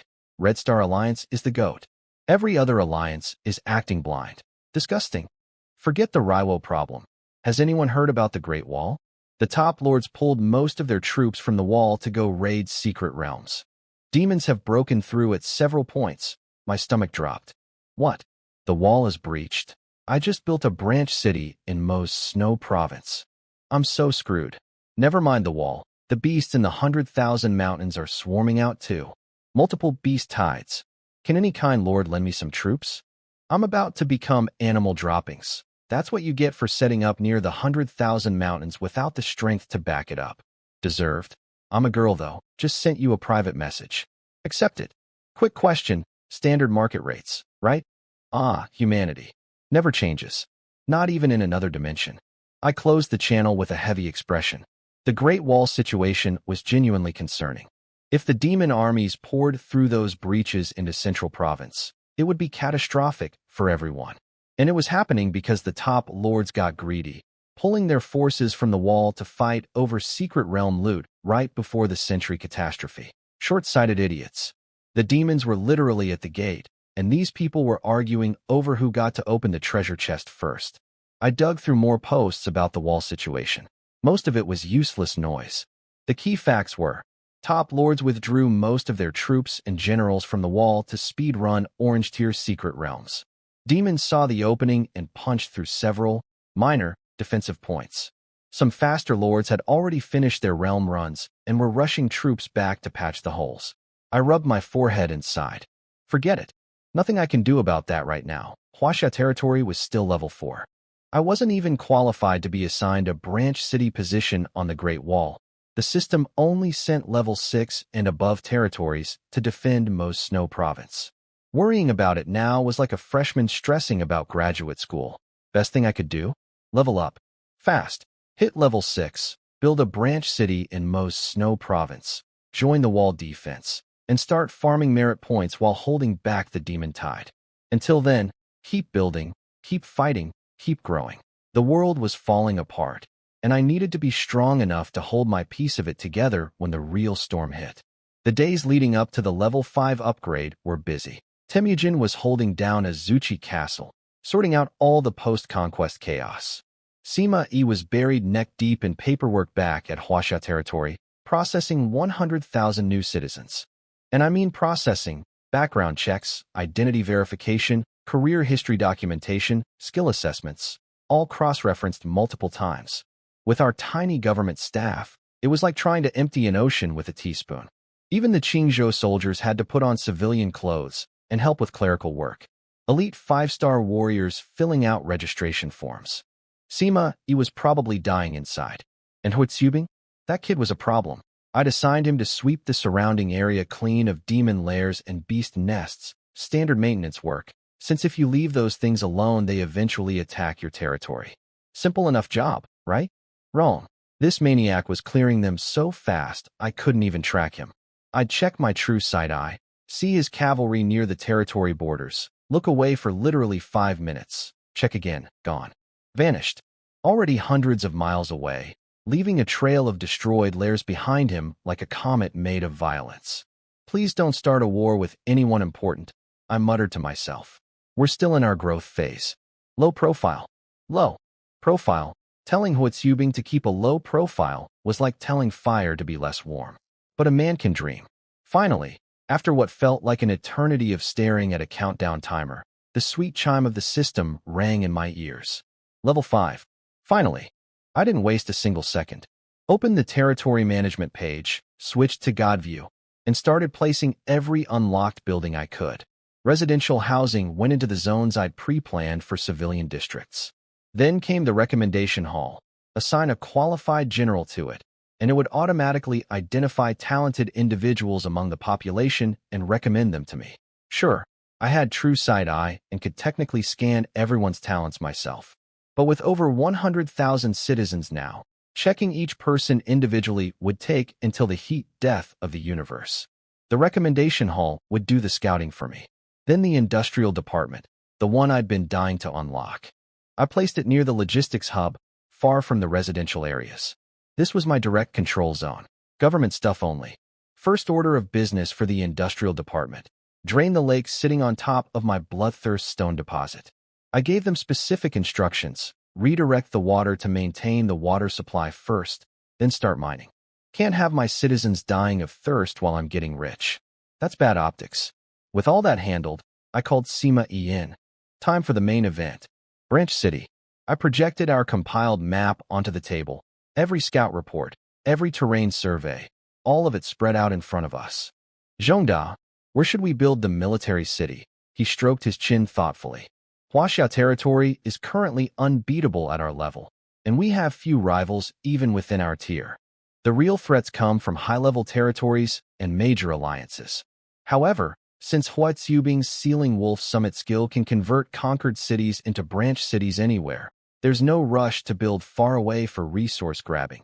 He tapped a spot on the map. The military city should stay close to the main city. With the nation-founding event approaching, chaos is already spreading. We need to be able to reinforce the main city quickly. I recommend building directly opposite Water Margin Mountain. One stronghold to the north, one to the south, with Huaxiao territory sandwiched safely between them. This gives us better intelligence coverage in both directions and doubles our defensive perimeter. The more he talked, the wider my grin got.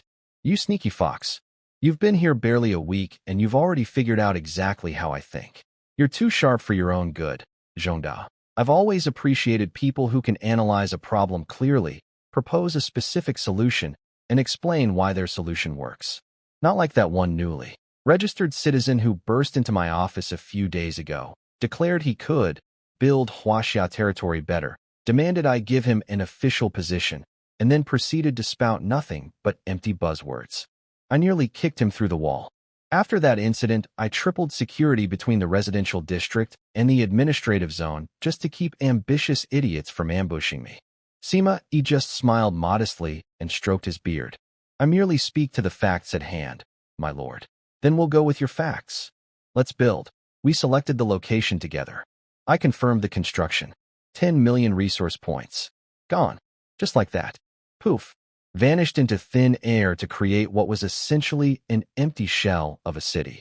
All the internal buildings would need additional resources to place and upgrade. Being a lord was basically a money-burning simulator with extra steps. The naming prompt appeared. I typed without hesitation. Jing City, named and done. Now to upgrade it. Branch cities start at level 1 and cap at the main city's level. I hit upgrade. My talent triggered. Of course it did. 100-fold time reduction on all territory and city upgrades. It was basically guaranteed at this point. What should have taken months would be done in minutes.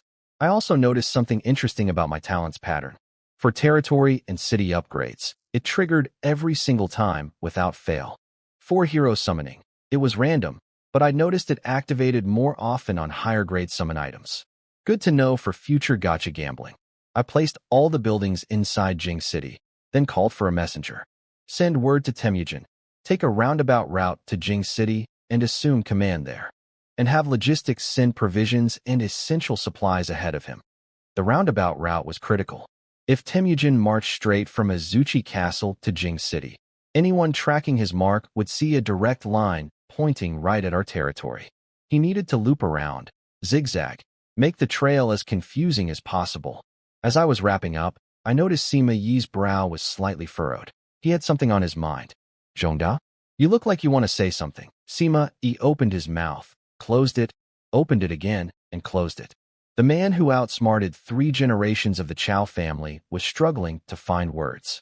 This had to be bad. I patted his shoulder. Zhongda, since when are you shy around me?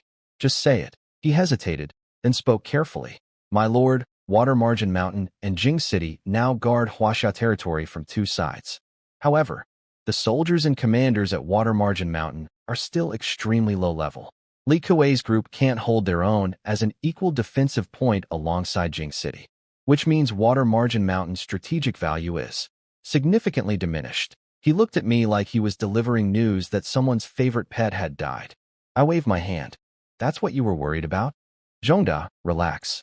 Send a bunch of berserkers to reinforce Li Kuei for now. We'll power them up later. See, Sima didn't know what Water Margin Mountain could become. But I did. Right now I only had Li Kuei up there. And yeah, he was basically running a barbecue restaurant that occasionally robbed people. But once I summoned Lin Chong the Panther Head, Lu Zhishin the Flower Monk, and the rest of the 108 heroes, that mountain would become legendary. Water Margin, 108 heroes. I will bring you all back on this continent. Just wait. Sima Yi nodded, satisfied with the temporary solution. Sending berserkers is a solid stopgap. But please do prioritize strengthening that position, my lord. Absolutely. Now, how's the internal stuff going? Running into any walls with all those new citizens? Nothing I'd call truly difficult. There were some troublemakers among the new arrivals. I arrested the ringleaders and had a few heads removed. Things have been much quieter since then. He said that so casually. Had a few heads removed, like he was talking about trimming hedges.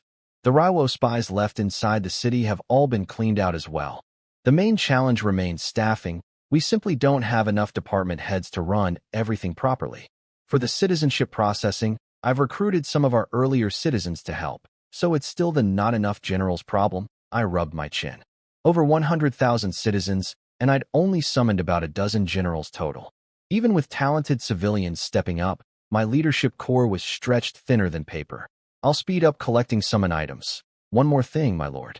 Huaxia territory still hasn't formed a single trade caravan. Without one, we have almost no intelligence on what's happening in the surrounding region. Your map expansion has also hit its limits. He was right. I'd actually planned to set up merchant caravans from day one, but between the lack of suitable candidates and the non-stop emergencies, it kept getting pushed down the to-do list. Good reminder, Zhongda. I'll issue orders to start building a trade caravan today. We were in the middle of swapping governance notes when my true sight, I picked up Hui Xiubing riding through the city gates at maximum speed. The kid jumped off his horse before it even stopped and was practically sprinting toward the Lord's mansion. Come on, our champion marquis is back. Let's go meet him. I walked out with Sima just as Hui Xiubing arrived at the front door, slightly out of breath. My lord, strategist Sima, I was just coming to find you. Xiubing, what's got you so fired up? He was still a teenager at heart. No preamble, no diplomatic build-up, just straight to the point. My lord, 150 miles west of Huaxia territory, I found a massive fog bank. Inside it, dozens of demon lairs clustered together. Dozens? What level? His expression turned serious. Actually serious. From Hui Xiubing, that was alarming. Mostly level 6. Some are level 7. Before I could even respond, Sima Yi's head snapped up. West? 150 miles? My lord, when you first summoned me, I took the Qingzhou soldiers through that area and cleared every lair and beast nest.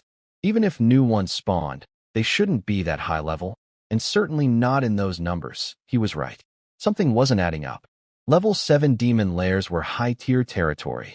Normally only level 8 lords or exceptionally strong level 7 lords could handle those. And here they were, squatting 150 miles from my level 5 doorstep, in a spot that was clean just days ago. Xiubing, what else did you observe? The lairs aren't active. They're hiding under the fog, almost like they're building up to something. Well, at least they haven't moved yet. That's something. If those high-level lairs launched an attack, Guess who was first in line to get flattened? This guy? I thought for a moment, then made my decision. Subing, your Hussar cavalry has the best speed and mobility we've got. Load up on supplies, ride out there immediately, and set up camp at a safe distance. Watch those lairs around the clock. Report any changes instantly. And do not engage. Understood. Yes, my lord. He was gone in seconds. Kid moved like lightning. Literally, his cavalry speed buffs probably violated some kind of physics law. I watched him ride off and felt a cold knot forming in my stomach. Sima Yi's point about those lairs not being there before, combined with what I'd read on the communication channel about the Great Wall being breached. Huaxia territory sat in the northern part of Central Province, not far from the border with Mo's Snow Province, Demon Territory. This is worse than I thought. Zhongda, get everything in order inside the city. Tighten emergency protocols. Prepare for war. As you command, my lord. After he left, I climbed to the top floor of the lord's mansion and stared out at my territory. Streets full of happy people. Merchants hawking their wares. Children running around. The smell of street food drifting up. Everything I'd built from nothing. I stood there, lost in thought, until my lord's seal buzzed. Didn't even need to check who it was. Only one person had me on their friends list. The walking treasure chest herself. Luo Kursin, the goblin princess who casually threw around blueprints worth more than most territories. Luo Kursin, big shot, you there? You there? Luo Kursin, big shot, I want to make a deal with you. A big one. Luo Kursin, big shot, please reply when you see this. Me. What kind of deal? Luo Kursin, big shot, your level must be pretty high by now, right? Me. It's alright, playing it cool. Let's see what this goblin heiress was cooking up. Luo Kursin, I got my hands on 2 tickets to an Orange Tier Secret Realm. My brain exploded. Orange Secret Realm? Orange Secret Realm. My eyeballs nearly shot out of my skull. Orange Tier Secret Realms were the second highest quality in all of 9 provinces. Only Gold Tier Realms ranked above them, and those were so rare that the instant one appeared, every top-tier power on the continent would dogpile it like Black Friday. Shoppers fighting over the last TV. I forced myself to calm down and typed back in my best. I'm a big deal, and this doesn't impress me voice. Me. How do we trade? Luo Kursin. Big shot. This realm has special rules, so can I ask you something first? Me. Go ahead. Luo Kursin. Do you have a 5-star orange general? I screenshot Sima Yi's attribute page and sent it over. Obviously, I only showed the stats, not the skills. I'm generous, not stupid. Luo Kursin. Big shot. Wow. These stats are top tier even among orange generals. I could practically feel her sparkling eyes through the screen. Me. How do we trade? She got the hint. No more fangirling. Luo Kursin. I provide the tickets. You provide the muscle. Rewards are system distributed. I frowned slightly. An orange secret realm with just my forces? My levels were low, my troop numbers were small. But she immediately followed up. It's not that I'm being greedy. This realm has special requirements. Hold on, I'll send you the ticket now. She opened a private trade channel. I bought the entry ticket for 1 resource point, basically free, and checked the details. Secret Realm, Terror of the Great Desert quality, orange level restriction, none participants, 6 tickets total. Maximum 2 people per race, paired into 3 groups. Requirements, each group must have at least 1 orange tier or higher general. Maximum 800 soldiers per group. Rewards, unknown. No level restriction. Thank God, I exhaled hard. Normally, Orange Realms required at minimum a level 6 lord, sometimes higher. If that had been the case, I'm totally a powerful veteran lord, act would have crumbled like a wet cookie.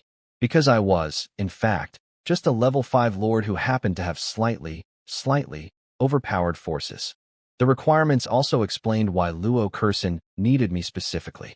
2 people per race, paired together, and each pair needed an orange general. She didn't have one. I did. Me. Deal. Time and place. Luo Kursin. The other 2 groups are already set, just waiting on us. Tomorrow work? And it's a void realm. We teleport directly in. No physical location. Void realm. Existed in the space between spaces. Not on the continent at all. Use the ticket, get teleported, start fighting. Convenient. Me. Works for me. Luo Kursin. Normally I'd bring 400 soldiers for my half, but since I don't have an orange general, I'd just drag you down. So tomorrow it's all you, big shot. I'm counting on you. Me. No problem. Honestly, this realm was tailor-made for my situation. No level requirements. Only 800 soldiers needed. Perfect for someone with elite troops, but small numbers. But something was bugging me. The 800 soldier limit felt suspicious. Most realms had troop limits, sure. But an orange tier realm capping you at 800? That was absurdly strict. Like showing up to fight a dragon and being told you could only bring a single squad. My gut was screaming that this realm was going to be absolutely brutal. The low soldier cap wasn't a kindness. It was a warning. Whatever was in there was going to be so dangerous that throwing more bodies at it wouldn't help. Well, worst case scenario, if it's too insane, we bail. My big shot reputation can take the hit. Decision made. I recalled Huitzubing from his monitoring position at the fog-covered demon lair cluster and sent Temujin's forces to take over the watch duty instead. This mission needed the champion marquee. The next morning, I stood in front of 800 Hussar cavalry. Every single one of them staring forward with the kind of intensity that could melt steel. Subing, this is important. It's Huaxia territory's first ever secret realm expedition. A chance to grow our power significantly. Then I put my hand on his shoulder and looked him dead in the eyes. But you and your riders matter more than any reward. If things go sideways in there, you have my permission to abandon the challenge. Come home alive. That's an order. He dropped to one knee. The Hussar cavalry will not disappoint the Lord. Good. Move out. I activated the entry ticket. Reality bent, twisted, and I was standing in a pavilion. Traditional Dragon Clan style, curved roof, ornate pillars. Beside me was a woman with a great figure whose face was hidden behind a cloud of mist. The Void Realm had a privacy option to conceal your appearance. Smart. I immediately activated mine too. She bounced over to me. Big shot. You made it. I nodded coolly. Luo Kursin pointed at the two pavilions nearby. See those? The other two groups are the Eagle Clan and the Raiwo people. I followed her finger. One pavilion was a squat straw-roof Japanese-style structure. The other was a round stone-domed building in Eagle Clan style. In the Raiwo pavilion sat two men with receding hairlines and tiny top knots. In the Eagle pavilion, one white guy, one black guy. Classic Eagle Clan energy. Every race's pavilion matched their architectural style, which was a nice touch. The Raiwo guys spotted us, and one of them muttered to his partner, "Humph, Dragon Clan. Central Province will belong to us eventually." Bold words for a race that just got one of their cities demolished by yours truly. But they didn't know that. Yet, the Eagle Clan pair was way more direct. No whispering. No subtlety. The white guy literally pointed at the two Raiwo men and shouted across the gap. What the F? Raiwo people have 5-star orange generals? Since when? The two Raiwo guys were seething inside. I could see their little top knots trembling with rage. The Eagle Clan has only existed for 200 years, and they have 5-star generals. But we can't. But the Eagle Clan was basically the Raiwo people's biggest backer and ally, so they couldn't talk back. They just smiled painfully and bowed. It's all thanks to the ranking system's generosity, haha. All thanks to the system. Watching them grovel made my skin crawl. Some things never changed, no matter what dimension you were in. The White Eagle Clan guy spat toward the Raiwo pavilion. The two Raiwo men just bent over and smiled like their spines were made of rubber. Couldn't afford to fight back. Their entire race basically survived on Eagle Clan hand-me-downs. Equipment, resources, political protection, all charity from Big Brother Eagle. But the second they finished bowing to the Eagle guys, they snapped their heads toward me with pure hatred in their eyes. It's all the Dragon Clan's fault. Why do they get to hog Central Province and all its resources? We are the greatest race in the 9 provinces, stuck on tiny islands. Once we take Central Province, we'll rule the world, greatest race. Stuck on tiny islands. Planning world domination. Sure, buddy. Dream big. Hey, Dragon Clan. What alliance are you from? The White Eagle guy shouted at me. I was sitting in the center of my pavilion, sipping tea like I owned the place. Independent. Independent. He deactivated his face concealment, revealing a cocky grin. An independent lord dares enter an orange secret realm and compete with the Beautiful Alliance for loot. The two Raiwo guys nearly choked. The Beautiful Alliance. That was the Eagle Clan's largest and most powerful alliance. The biggest dog on the biggest porch. The Raiwo pair immediately started sweating with relief that they hadn't mouthed off earlier. Thank God we didn't pick a fight. We'd be dead. Meanwhile, I took another calm sip of tea. You're here? Why can't I be? The white guy's eyes narrowed. I know you Dragon Clan people have plenty of generals. But this time, you're going home empty-handed. I rested my chin on my fist. Less talking. Let's start. You. He was furious at being dismissed so casually. But then his eyes flickered with a thought. He turned around and whispered something to the black woman sitting on their couch. She waved her hand and dropped her face concealment too. He turned back with a renewed smile. Fine then. Let's begin. All three groups hit start simultaneously. The pavilions lifted into the air above a vast, endless desert stretching to every horizon. Below us, our soldiers materialized on the sand, ready for combat. This was Terror of the Great Desert. The challenge rules appeared. The system would randomly assign turn order. Whichever group defeated the most enemies won. If two groups tied on kills, the one with fewer casualties took the prize. Simple, brutal, perfect. Then came the part that made my eye twitch. Would you like to project this realm to the communication channel? The two Eagle Clan people were grinning ear to ear. The white one, apparently named Tangda, turned to his partner. Miss Sasha, looks like we've got this in the bag. Those two old men back home are going to be so impressed. The black woman, Sasha, waved dismissively. Tangda, stop bragging. You said you had some fun planned? Get on with it. Tangda snickered and clicked yes on the projection option. Then he leaned toward the Raiwo pavilion and snarled. Hey, Raiwo people. I strongly suggest you click yes too. Unless you want Miss Sasha here to get upset. And trust me, you do not want that. As Sasha, the two Raiwo men went pale. Whatever reputation this woman had, it was enough to make them slam that yes button like their lives depended on it. Luo Kursin tugged my sleeve urgently. Big shot they? Yeah. I knew exactly what just happened. See, if more than half the participants chose to project, the entire Secret Realm battle would be live-streamed to the communication channel. And since this was a multi-race competition, it would broadcast on the World Channel. Every single lord on the 9 provinces continent would be watching. That meant every general skill, every troop ability, every tactical move, all exposed. To everyone. The projection had its uses. Big alliances loved it for recruitment and propaganda. But for someone like me who was trying to keep a low profile, it was a nightmare. Big shot, I'm so sorry. I never expected this.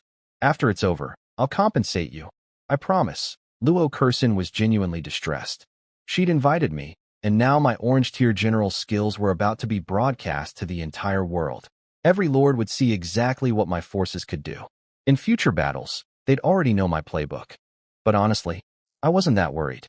They were going to see Hui Xiubing's abilities, not Sima Yi's, not Temujin's. I had more cards up my sleeve than they could imagine. What actually concerned me was the Eagle Clan's real motive. If they projected, their own skills would be exposed too, which meant this wasn't just about revealing MY information. They want to embarrass us. Make the Dragon Clan look bad in front of the entire world. Luo Kursin froze. Then her fists clenched. Big shot. Should we just quit? Losing face personally is one thing, but if we embarrass the entire Dragon Clan, humiliating yourself was whatever. Humiliating your entire race on a global broadcast? That would make you a villain in Dragon Clan history. I looked at the two Eagle Clan members. They were about my age. Probably entered the 9 provinces around the same time I did. No need to quit. They're not much older than me. Can't have been here much longer. I'm confident. My pioneer achievement wasn't for decoration. Among lords of the same generation, I had a head start that nobody could match. And I wasn't about to surrender an entire orange secret realm because some cocky eagle kid wanted to play mind games. Okay, go get him. Big shot. Luo Kursin gave me a little fist pump of encouragement. Cute. You want to play games? Fine. I'll play. I clicked yes on the projection. The broadcast went live, and within seconds, the World Channel exploded with viewers. Orange Secret Realm live streams were rarer than gold general summons. Everyone wanted to watch. First, get your snacks and drinks ready, boys, front row seats to an orange realm. So this is what an orange secret realm looks like. Just endless desert? Kind of depressing. I can't believe I'm actually seeing an orange realm in my lifetime. Yoshi. I see Raiwo architecture. Our people are in there. Raiwo pride. You mean that straw hut? Baka? How dare you insult our exquisite traditional architecture? Yo, that stone building with the couch is Eagle Clan. Classy as always. Puffed. Look at the Dragon Clan pavilion, though. 3 stories, layered brick and tile, curved eaves. That's real architecture. You uncultured barbarians could never. Seriously, compared to Dragon Clan buildings, the rest look like a grass shack next to a garden shed. The craftsmanship is incredible. I'm Bear Clan. And even I'm impressed. Excuse me, that pavilion is actually Korean. I mean Stick Clan. We have historical records proving the Dragon Clan stole our architectural style. Every single time. Without fail. Some things truly were universal constants across all dimensions. The World Channel was going absolutely nuclear with commentary. Wait, hold on. Are those 2 Eagle Clan people who I think they are? Those are the children of the Americana Alliance's top leaders. The white guy is Tang Da, son of the Vice Alliance Master, Chuan Te. The black girl is Salisha, daughter of the Alliance Master, Lu Xian. The chat went silent for about half a second, then exploded. The Americana Alliance? The strongest alliance on the entire continent. How are they the strongest? Do they even have famous generals? It's not about generals. Eagle Clan talents are mostly tech-related. They have weapons of mass destruction. Sci-fi stuff. They'd be nothing if our Dragon Clan top lords would stop fighting each other and unite for 5 minutes. True, but right now the 2 biggest powers on the continent are the Dragon Clan and Eagle Clan. Excuse me? It's obviously the Asen Clan and Eagle Clan who are the strongest. The entire chat is laughing at you right now. Oh, and I heard an Eagle Clan lord recently summoned a 6-star gold general. What? Eagle Clan has a gold general? Looks like this realm belongs to the Eagle Clan then. That gold general is definitely from the Americana Alliance. Dragon Clan and Raiwo Clan are just here to watch. Huh. Tangda read all of this and shouted across at me with the smuggest face I'd ever seen. Hey, Dragon Clan. Still sure you want to participate? Who knows? Maybe our General is that gold tier 1 everyone's talking about. He stared at me, waiting for a reaction. Luo Kursin tugged my sleeve nervously. She was still young, and the chat comments were getting to her. I didn't even look at Tangda, just stared down at the desert below and said flatly, "Start the random order." Tangda looked like he'd punched a cloud. All that build-up, all that intimidation, and I gave him nothing. His face turned red with frustration, but since our pavilions were in separate spaces, he couldn't exactly storm over and get in my face. So he just angrily clicked the dice for the random order selection. Results. Raiwo goes first. Eagle Clan second. Me and Luo Kursin third. Tangda clicked his tongue. Second? I want it first. Whatever. We'll just finish the whole thing ourselves so the Dragon Clan doesn't even need to show up. Salisha, rested her chin on her hand. Actually, this works. Let the Raiwo people go first and scout the situation.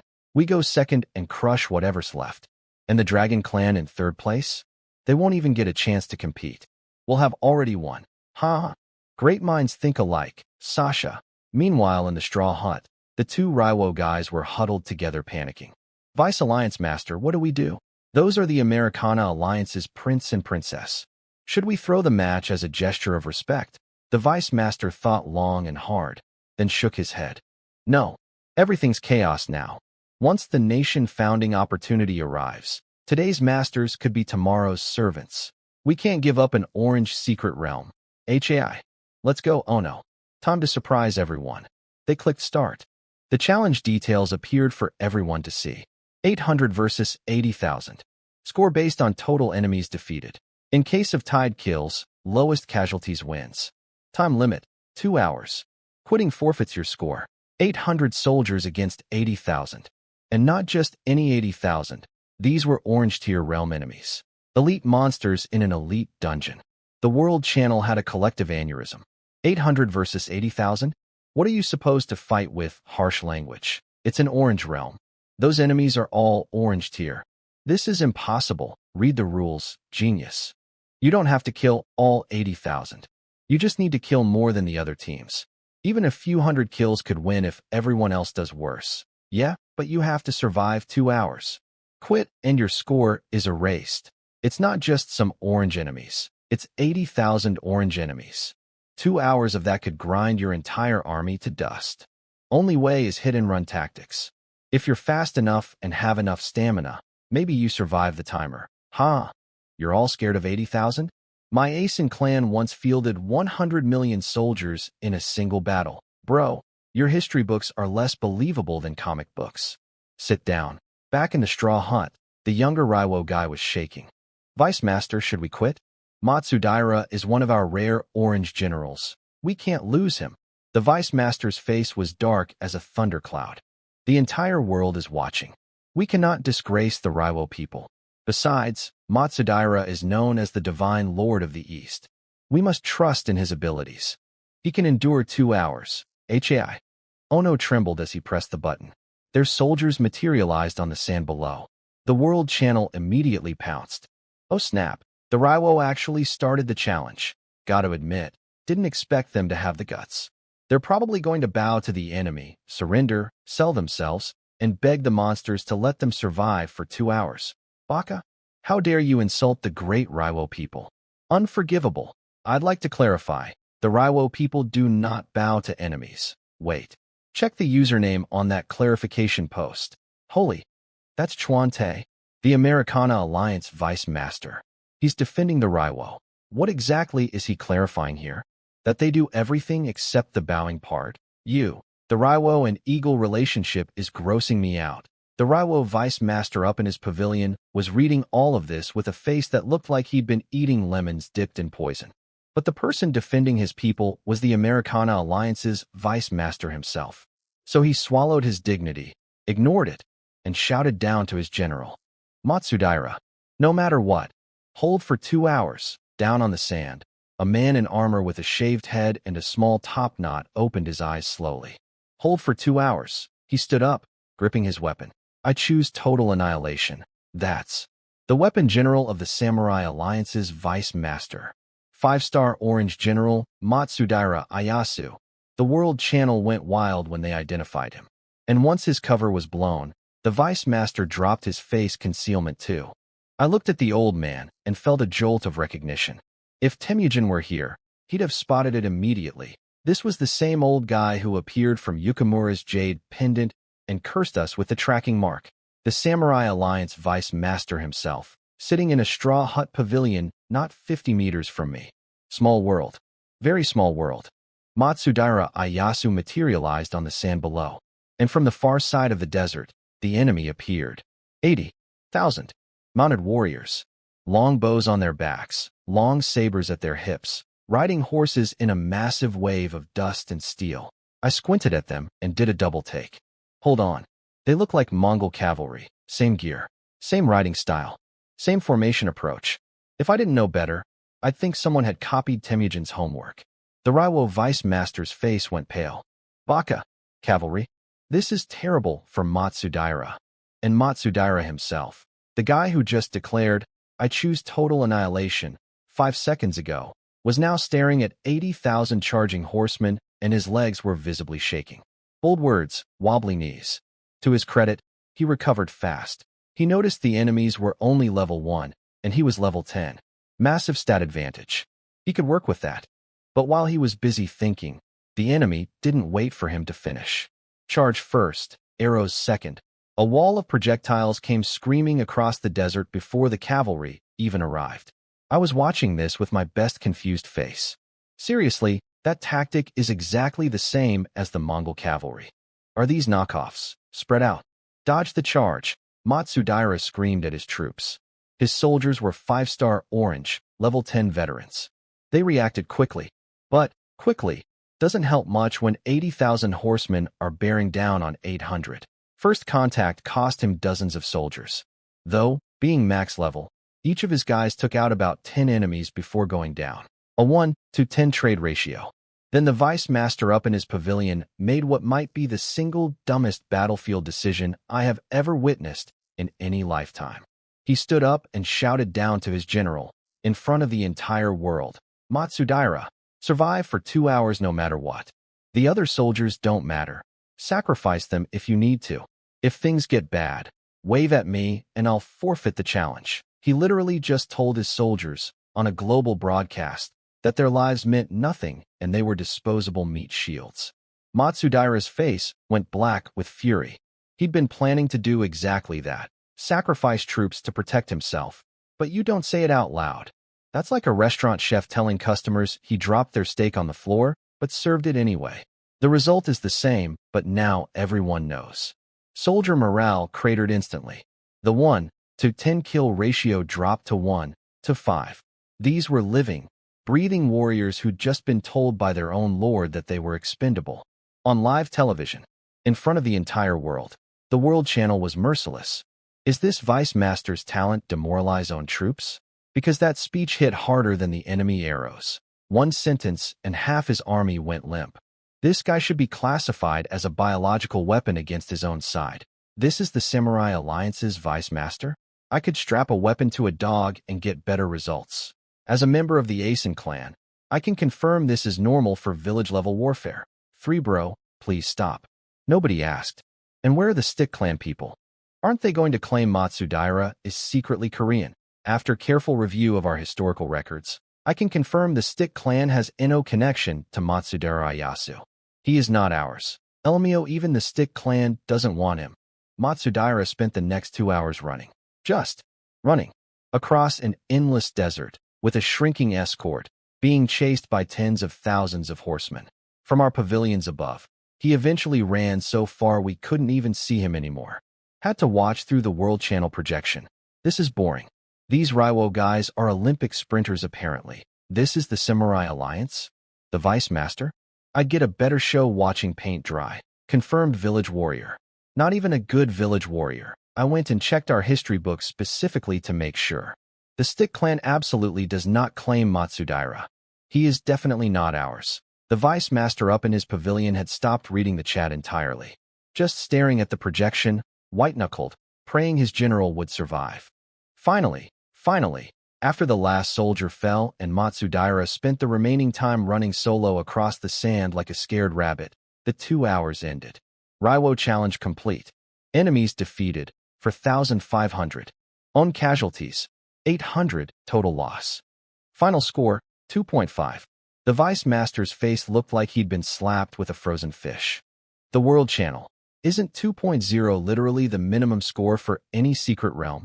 2.5. A leash dog could have scored that. Meanwhile, Tangda casually picked at his ear and shouted across at the old Raiwo man. Hey, old man, get your village warrior back up here and stop wasting my time. The Vice Master was seething. Lost all 800 soldiers. Humiliated on a global broadcast. And now being openly disrespected by the son of his political patron. But since it was Chuan Ti's kid, he couldn't retaliate. He just swallowed his rage and recalled Matsudaira, who crawled back covered head to toe in yellow desert sand. Tangda shot the Raiwo pavilion one last mocking look. Then he turned to me, face hardening. Hey, Dragon Clan. You don't even need to take your turn. He pointed down at the desert with absolute confidence. Let me show you what a real Eagle Clan general looks like. 6-star gold general, the divine axe of fallen cherry blossoms. Washington. Tangda's words echoed across the desert, and his general appeared on the sand below. Washington, with extra steps, the founding father of the Eagle Clan. Behind him stood 800 soldiers on white horses carrying long spears. 6-star troops, artillerymen. The World Channel went absolutely berserk. 6-star gold? How many years has it been since anyone's seen one of those? This realm belongs to the Americana Alliance. Pack it up, boys. How does a race that's only existed for a few hundred years have a gold general? Someone actually gave a helpful explanation for once. Washington was originally from the Sunset Clan. He founded the Eagle Clan single-handedly. He's literally called the father of the Eagles. Being rated 6-star gold makes perfect sense. Eagle Clan talents are already biased toward weapons technology. Now they have a gold general too? When the nation founding event starts, they're going to be first in line. Yoshi. My Eagle Daddy is amazing. The Raiwo people really can't stop licking boots, huh? You're just jealous that when our firm ally dominates the 9 provinces, you Dragon Clan people will be stray dogs. Then Chuan Te, the Americana Alliance Vice Master himself, posted in the chat. Who the F said you're our allies? You're just our dogs. Know your place. The entire World Channel went dead silent for 3 seconds. then exploded with laughter. Say what you want about Chuan Ti's leadership skills, but the man has a way with words. That was a verbal execution broadcast live to millions. I couldn't help but crack a small grin myself. Even broken clocks are right twice a day. But the mood in the chat shifted quickly. Everyone was looking at the matchup and doing the math. 6-star gold general with modified artillery troops? It's over. The Dragon Clan pair won't even need to show up. This is Eagle Clan's game. No contest. Open the betting pool. 500,000 resource points on Eagle Clan winning. 200,000 on Eagle Clan. 1 million on Eagle Clan. If everyone bets on Eagle Clan, who's paying out? The betting pool was filling up fast. All one direction. Every single bet on the Eagle Clan. Tangda flashed his big white teeth at me. Dragon Clan, you can still quit. Save yourself the embarrassment. I didn't look at him. I was busy tapping my Lord Seal. Since nobody's betting on the other side, I'll do it myself. 50 million resource points. On me winning. The pool had hit 50 million on the Eagle side. So I matched it. 50 million, just like that. The World Channel gasped. This Dragon Clan Lord is insane. Wait, look at his username. Isn't that Xiaoyu? The guy wanted by the Red Crow Alliance. Holy, it is him. Red Crow said he was just a level 6 Lord. But he's in an orange realm throwing around 50 million like pocket change? No way he's level 6. Must be a different Xiaoyu. Tangda's eyes lit up with greed and arrogance. Well. The sick man of Central Province thinks he can beat the father of the Eagles? Then let's make this interesting. He turned to Sasha. Give me the funds. All of them. But that money was supposed to. All. Of. It. Are you telling me you don't believe in our own founding father? Sasha hesitated. But with the entire world watching, she couldn't argue. She transferred the resources. Tangda turned back with a grin that could have swallowed the sun. 200 million. I bet 200 million resource points that Eagle Clan wins. 200 million. These kids, roughly my age, just casually pulled out 200 million like it was lunch money. The privilege of being born into a top alliance. Their parents probably sent them care packages worth more than most territories. 200 million. I had a problem. A very real, very embarrassing problem. I'd only been in the 9 provinces for about a month. Sure, I'd looted Azuchi Castle clean, but all of that money had gone into territory development, building Jing City, and settling 100,000 new citizens. After my initial 50 million bet, I had barely a million resource points left. I was, technically speaking, almost broke. What's wrong, Dragon Clan Lord? You can enter an orange realm, but can't scrape together a couple 100 million? I thought Central Province was famous for being rich. Was that all talk? Then a small hand tugged my sleeve. Big shot. I have it. Luo Kursin quietly transferred resources to my Lord Seal. 300 million. I stared at the number.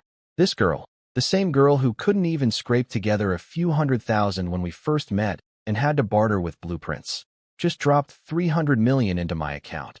She caught my look and scratched her head with a sheepish grin.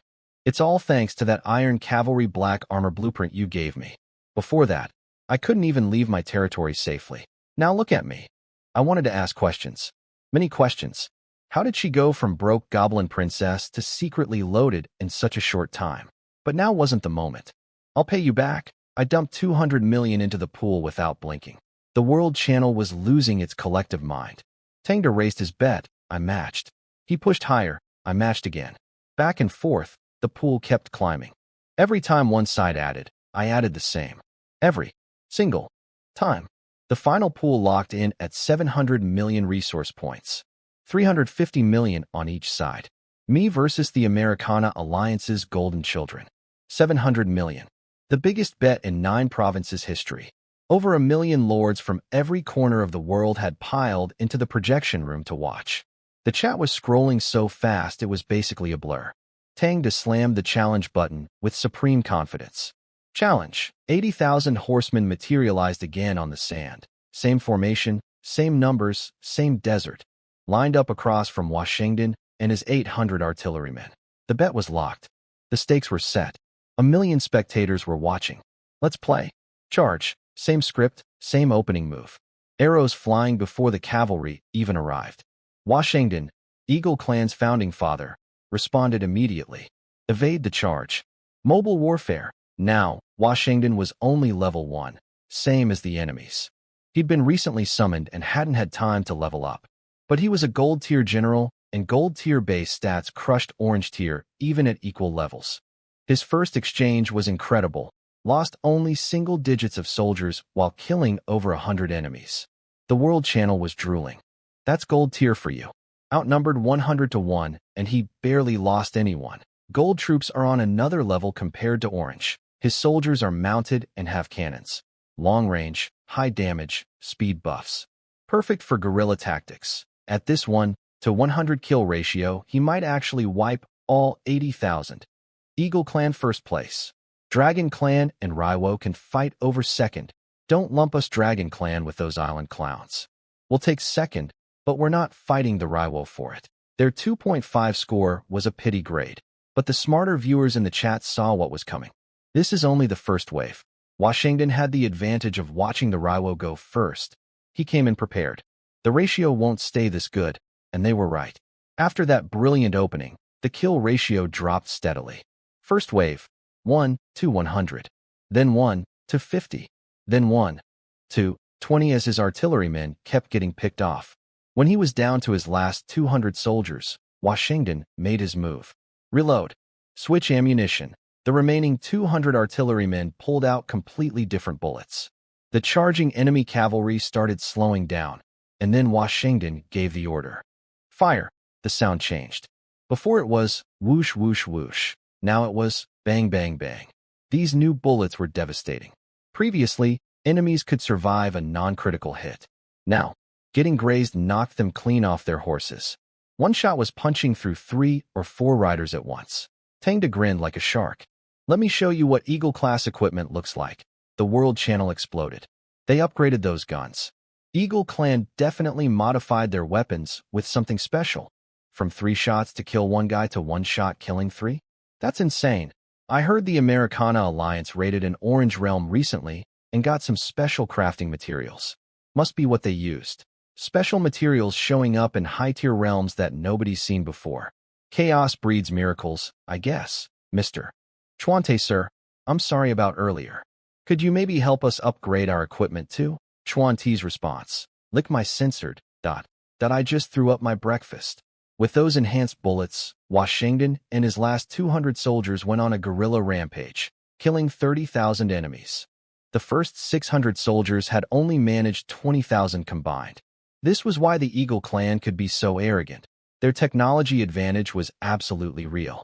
But even special ammo runs out. Once the enhanced bullets were gone, casualties spiked again. When he was down to 20 artillerymen, Washington didn't hesitate, ordered them to cover his retreat. The clock finally hit 0 with only 8 soldiers left alive around him. Eagle Clan challenge complete. Enemies defeated. 52,232. Own casualties, 792. Final score, 8.0. Only 8? I thought they'd do better. Only 8? Do you have any idea what 8.0 means in an orange realm? That's high-tier scoring. Past 8.0, every 0.1 point increase is nearly impossible, but I get 9.0 every time I run a realm. Oh wow, really? What level are you? Just hit level 7. What realm quality? White. You absolute moron. A high-level lord scoring 9.0 in a white realm is like an adult beating a toddler at arm wrestling. This is orange. My dog could outscore you in a white realm. Phew, thought I'd accidentally insulted a real expert there for a second. The chat quickly turned against me. 8.0 in an orange realm. Eagle Clan wins. It's over. Yoshi. I bet my entire territory on Eagle Clan. I'm rich. Dragon Clan should just forfeit and let us collect our winnings. Yeah, no point going up there. Just hand over the money. Tangda's message popped up. Hey Dragon Clan. Still want to go? Or should we just settle up? Luo Kursin was biting her lip nervously. 8 points in an orange realm was genuinely insane. Beating that seemed almost impossible. She poked my arm. Big shot. Here's the thing. I've been watching the Raiwo guy run around the desert for 2 hours. Then the Eagle guy run around for another 2 hours. For hours of watching other people play tag in a sandbox. I'd fallen asleep. HM, my turn. All that running around really put me to sleep. I clicked challenge before even asking what had happened. Huatsubing and 800 Hussar cavalry materialized on the sand. The hot desert wind blew grit across his face. He stood there, eyes closed for a moment, breathing it in. "This feels familiar," he murmured. "Just like the Gobi Desert back then." The realm generated 80,000 identical enemies, same mounted warriors, same bows and sabers, same formation as the previous 2 rounds. Huatsubing opened his eyes and looked at them, really looked at them. Their armor, their riding style, their formation patterns, their weapons. A slow, almost nostalgic smile spread across his face. Xiongnu, huh? He adjusted his grip on his spear. Old friends. The World Channel was going crazy the second my soldiers appeared on screen. Okay, the guy fell asleep during an Orange Realm challenge, but those soldiers look incredible. Red cloaks, black armor, strong horses. That's drip. Which general is that? I want one. Cool looking or not. There's 80,000 enemies over there. Buddy, Washington had speed, range, and special ammo, and still barely got 52,000 kills with nearly total losses. No way this Dragon Clan general beats that. Should get second place though. Better than the Raiwo at least. Hurry up and start. I bet my wife and kids on this. I need that payout. I checked our historical records. This is actually a Stick Clan general that the Dragon Clan stole from us. Adorable. All of them. Absolutely adorable. Down on the sand. Huatsubing was doing something that neither Matsudaira nor Washington had done. He wasn't calculating escape routes. He wasn't planning defensive formations. He wasn't shaking. He closed his eyes, breathed in the desert air, let the sand sting his face like an old friend's greeting. Then his eyes snapped open, sharp as knife edges, and he roared at his 800 Hussars. "Brothers, we're back in familiar territory, and those people across from us, you know them. Are you ready?" 800 men. But when they answered, it sounded like 1,000,000. Yes, yes, yes. Huatsubing ripped his hooked spear from his back and thrust it toward the sky. Switched to long spears. We ride against the Xiongnu once more. For the glory of Huaxia. For the glory of Huaxia. For the glory of Huaxia. For the glory of Huaxia. Every single Hussar gripped their steel spears. Every horse tensed its muscles. And then, charge! Huatsubing pointed his spear forward, and 800 Hussar cavalry launched themselves directly at 80,000 Xiongnu horsemen. The World Channel had a collective stroke. Is this Dragon Clan general a moron? He's charging 80,000 cavalry head-on. He'll be trampled into paste. All show, no substance. This guy's an idiot. 800 versus 80,000 in a head-on collision? Has he ever been in a battle? I apologize to the Raiwo people. I was wrong to call your general a village warrior. The Dragon Clan's general is the real village idiot. After careful review, the Stick Clan confirms we have no connection to this general. Our historical records prove this garbage warrior belongs to the Dragon Clan. Every Dragon Clan lord in the chat went dead silent. Not a single defender. Not one word. Big shot. Luo Kursin was bouncing between staring at the battlefield below and staring at me lounging in my chair. Relax. Didn't you hear him? They're old friends. Just let them catch up. She had no idea what to do with that information. She clasped her hands against her chest, heart hammering, and when the two forces were about to collide, she actually squeezed her eyes shut. Then something happened that nobody, not a single one of the million-plus viewers, expected. The Xiongnu charged forward at full speed. Arrows flying, sabers drawn, 80,000 strong. And then the ones in front saw Huatsubing's face. The Xiongnu commander's entire body seized up. He yanked his reins so hard his horse nearly flipped. It's Huatsubing. Run. Ruin. The soldiers behind him heard the name and broke out in cold sweat. Every single one. 80,000 trained warriors, instantly drenched in terror. They'd felt something wrong the moment that small force charged them head-on with zero fear. Some nagging memory from a past they couldn't quite place. A warning buried deep in their bones. And now they knew why. But 80,000 horsemen can't stop on a dime. The ones in front tried to slow down while the ones in back were still charging. Horses collided. Riders crashed. The formation collapsed into pure chaos, a stampede of panicked cavalry trampling each other in a desperate attempt to turn around, and FLE. 80,000 elite orange-tier warriors, reduced to a screaming mess. By one name. The World Channel was frozen in absolute shock. What? What just happened? Did the realm glitch? Why did 80,000 soldiers just stop? Unfair. Fake. The realm is bugged. 80,000 troops don't just collapse from a charge of 800. Redo the match. Even if he somehow wins like this, it's not a real victory. Restart. This dragon general can't even fight. It's pure dumb luck. Restart. The bet doesn't count if the realm is broken. I bet 5 million on this. That's everything I own. This is fraud. Let's wait and see. The enemy formation is broken, sure, but 800 soldiers are still surrounded by tens of thousands. They'll be swallowed up. Exactly. Even if the charge succeeds, they're just sheep walking into a tiger's den. They'll be slaughtered. Just like what we Raiwo people did 100 years ago. I'd been ignoring the chat this whole time. But that last comment made me sit up. I typed one message. Me. Sakamoto, right? I'll remember that name. Baka, you're threatening me? I, Sakamoto Saburo, will set foot on Central Province soil again someday. Sure you will, buddy. Sure you will. Down on the battlefield, Huitsubing had no idea about any of this. He was in his element. The desert. The dust. The Xiongnu. Just like old times. He saw the enemy formation crumbling before contact was even made. Didn't even blink. Just did what he was born to do. Iron Hammer Formation, HA. 800 Hussar cavalry snapped into an attack wedge, a human battering ram shaped like a spear tip, and slammed into the disintegrating Xiongnu mass at impossible speed. Defense boosted. Attack boosted. Huitsubing's personal attack power surged by 1,000 points, and his formation gained the pierce effect, triple damage to enemy formations. They punched through 80,000 Xiongnu like a hot needle through butter. Everything within 20 meters of Huitsubing? Instant death. Not wounded. Not injured. Dead. Erased from existence. Every single lord watching the projection wore the same expression. Mouth open, eyes wide, brain offline.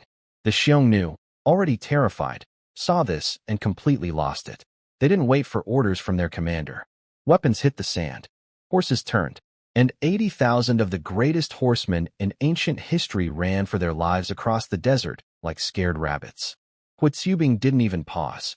Arrow point formation, HA.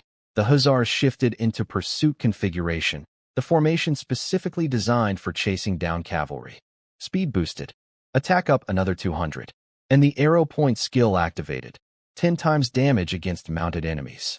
10 times. Against fleeing cavalry. In open desert. This wasn't a battle anymore. This was a hunt. What happened over the next hour broke the brains of every single lord watching across the entire 9 provinces continent. This wasn't like Matsudaira running for his life across the desert. This wasn't like Washington using special ammo and guerrilla tactics and still losing 792 soldiers. This was a level 1 general leading 800 men in a straight-up hunt of 80,000 Xiongnu horsemen across an endless desert. No running. No tricks. No sacrificing soldiers as meat shields. Huitsubing rode at the front, spear in hand, and his hussars followed him like wolves chasing sheep. For 1 solid hour, the Xiongnu couldn't fight back. They couldn't organize. They couldn't even run fast enough. Every time they tried to regroup, the arrow point formation carved through them like a hot knife. 10 times damage against cavalry in an open desert against enemies who were already psychologically shattered. It was a slaughter so one-sided it stopped being scary and started being art. Then the system announcement hit. Dragon Clan Challenge complete. Time used, 1 hour exactly. Battle report.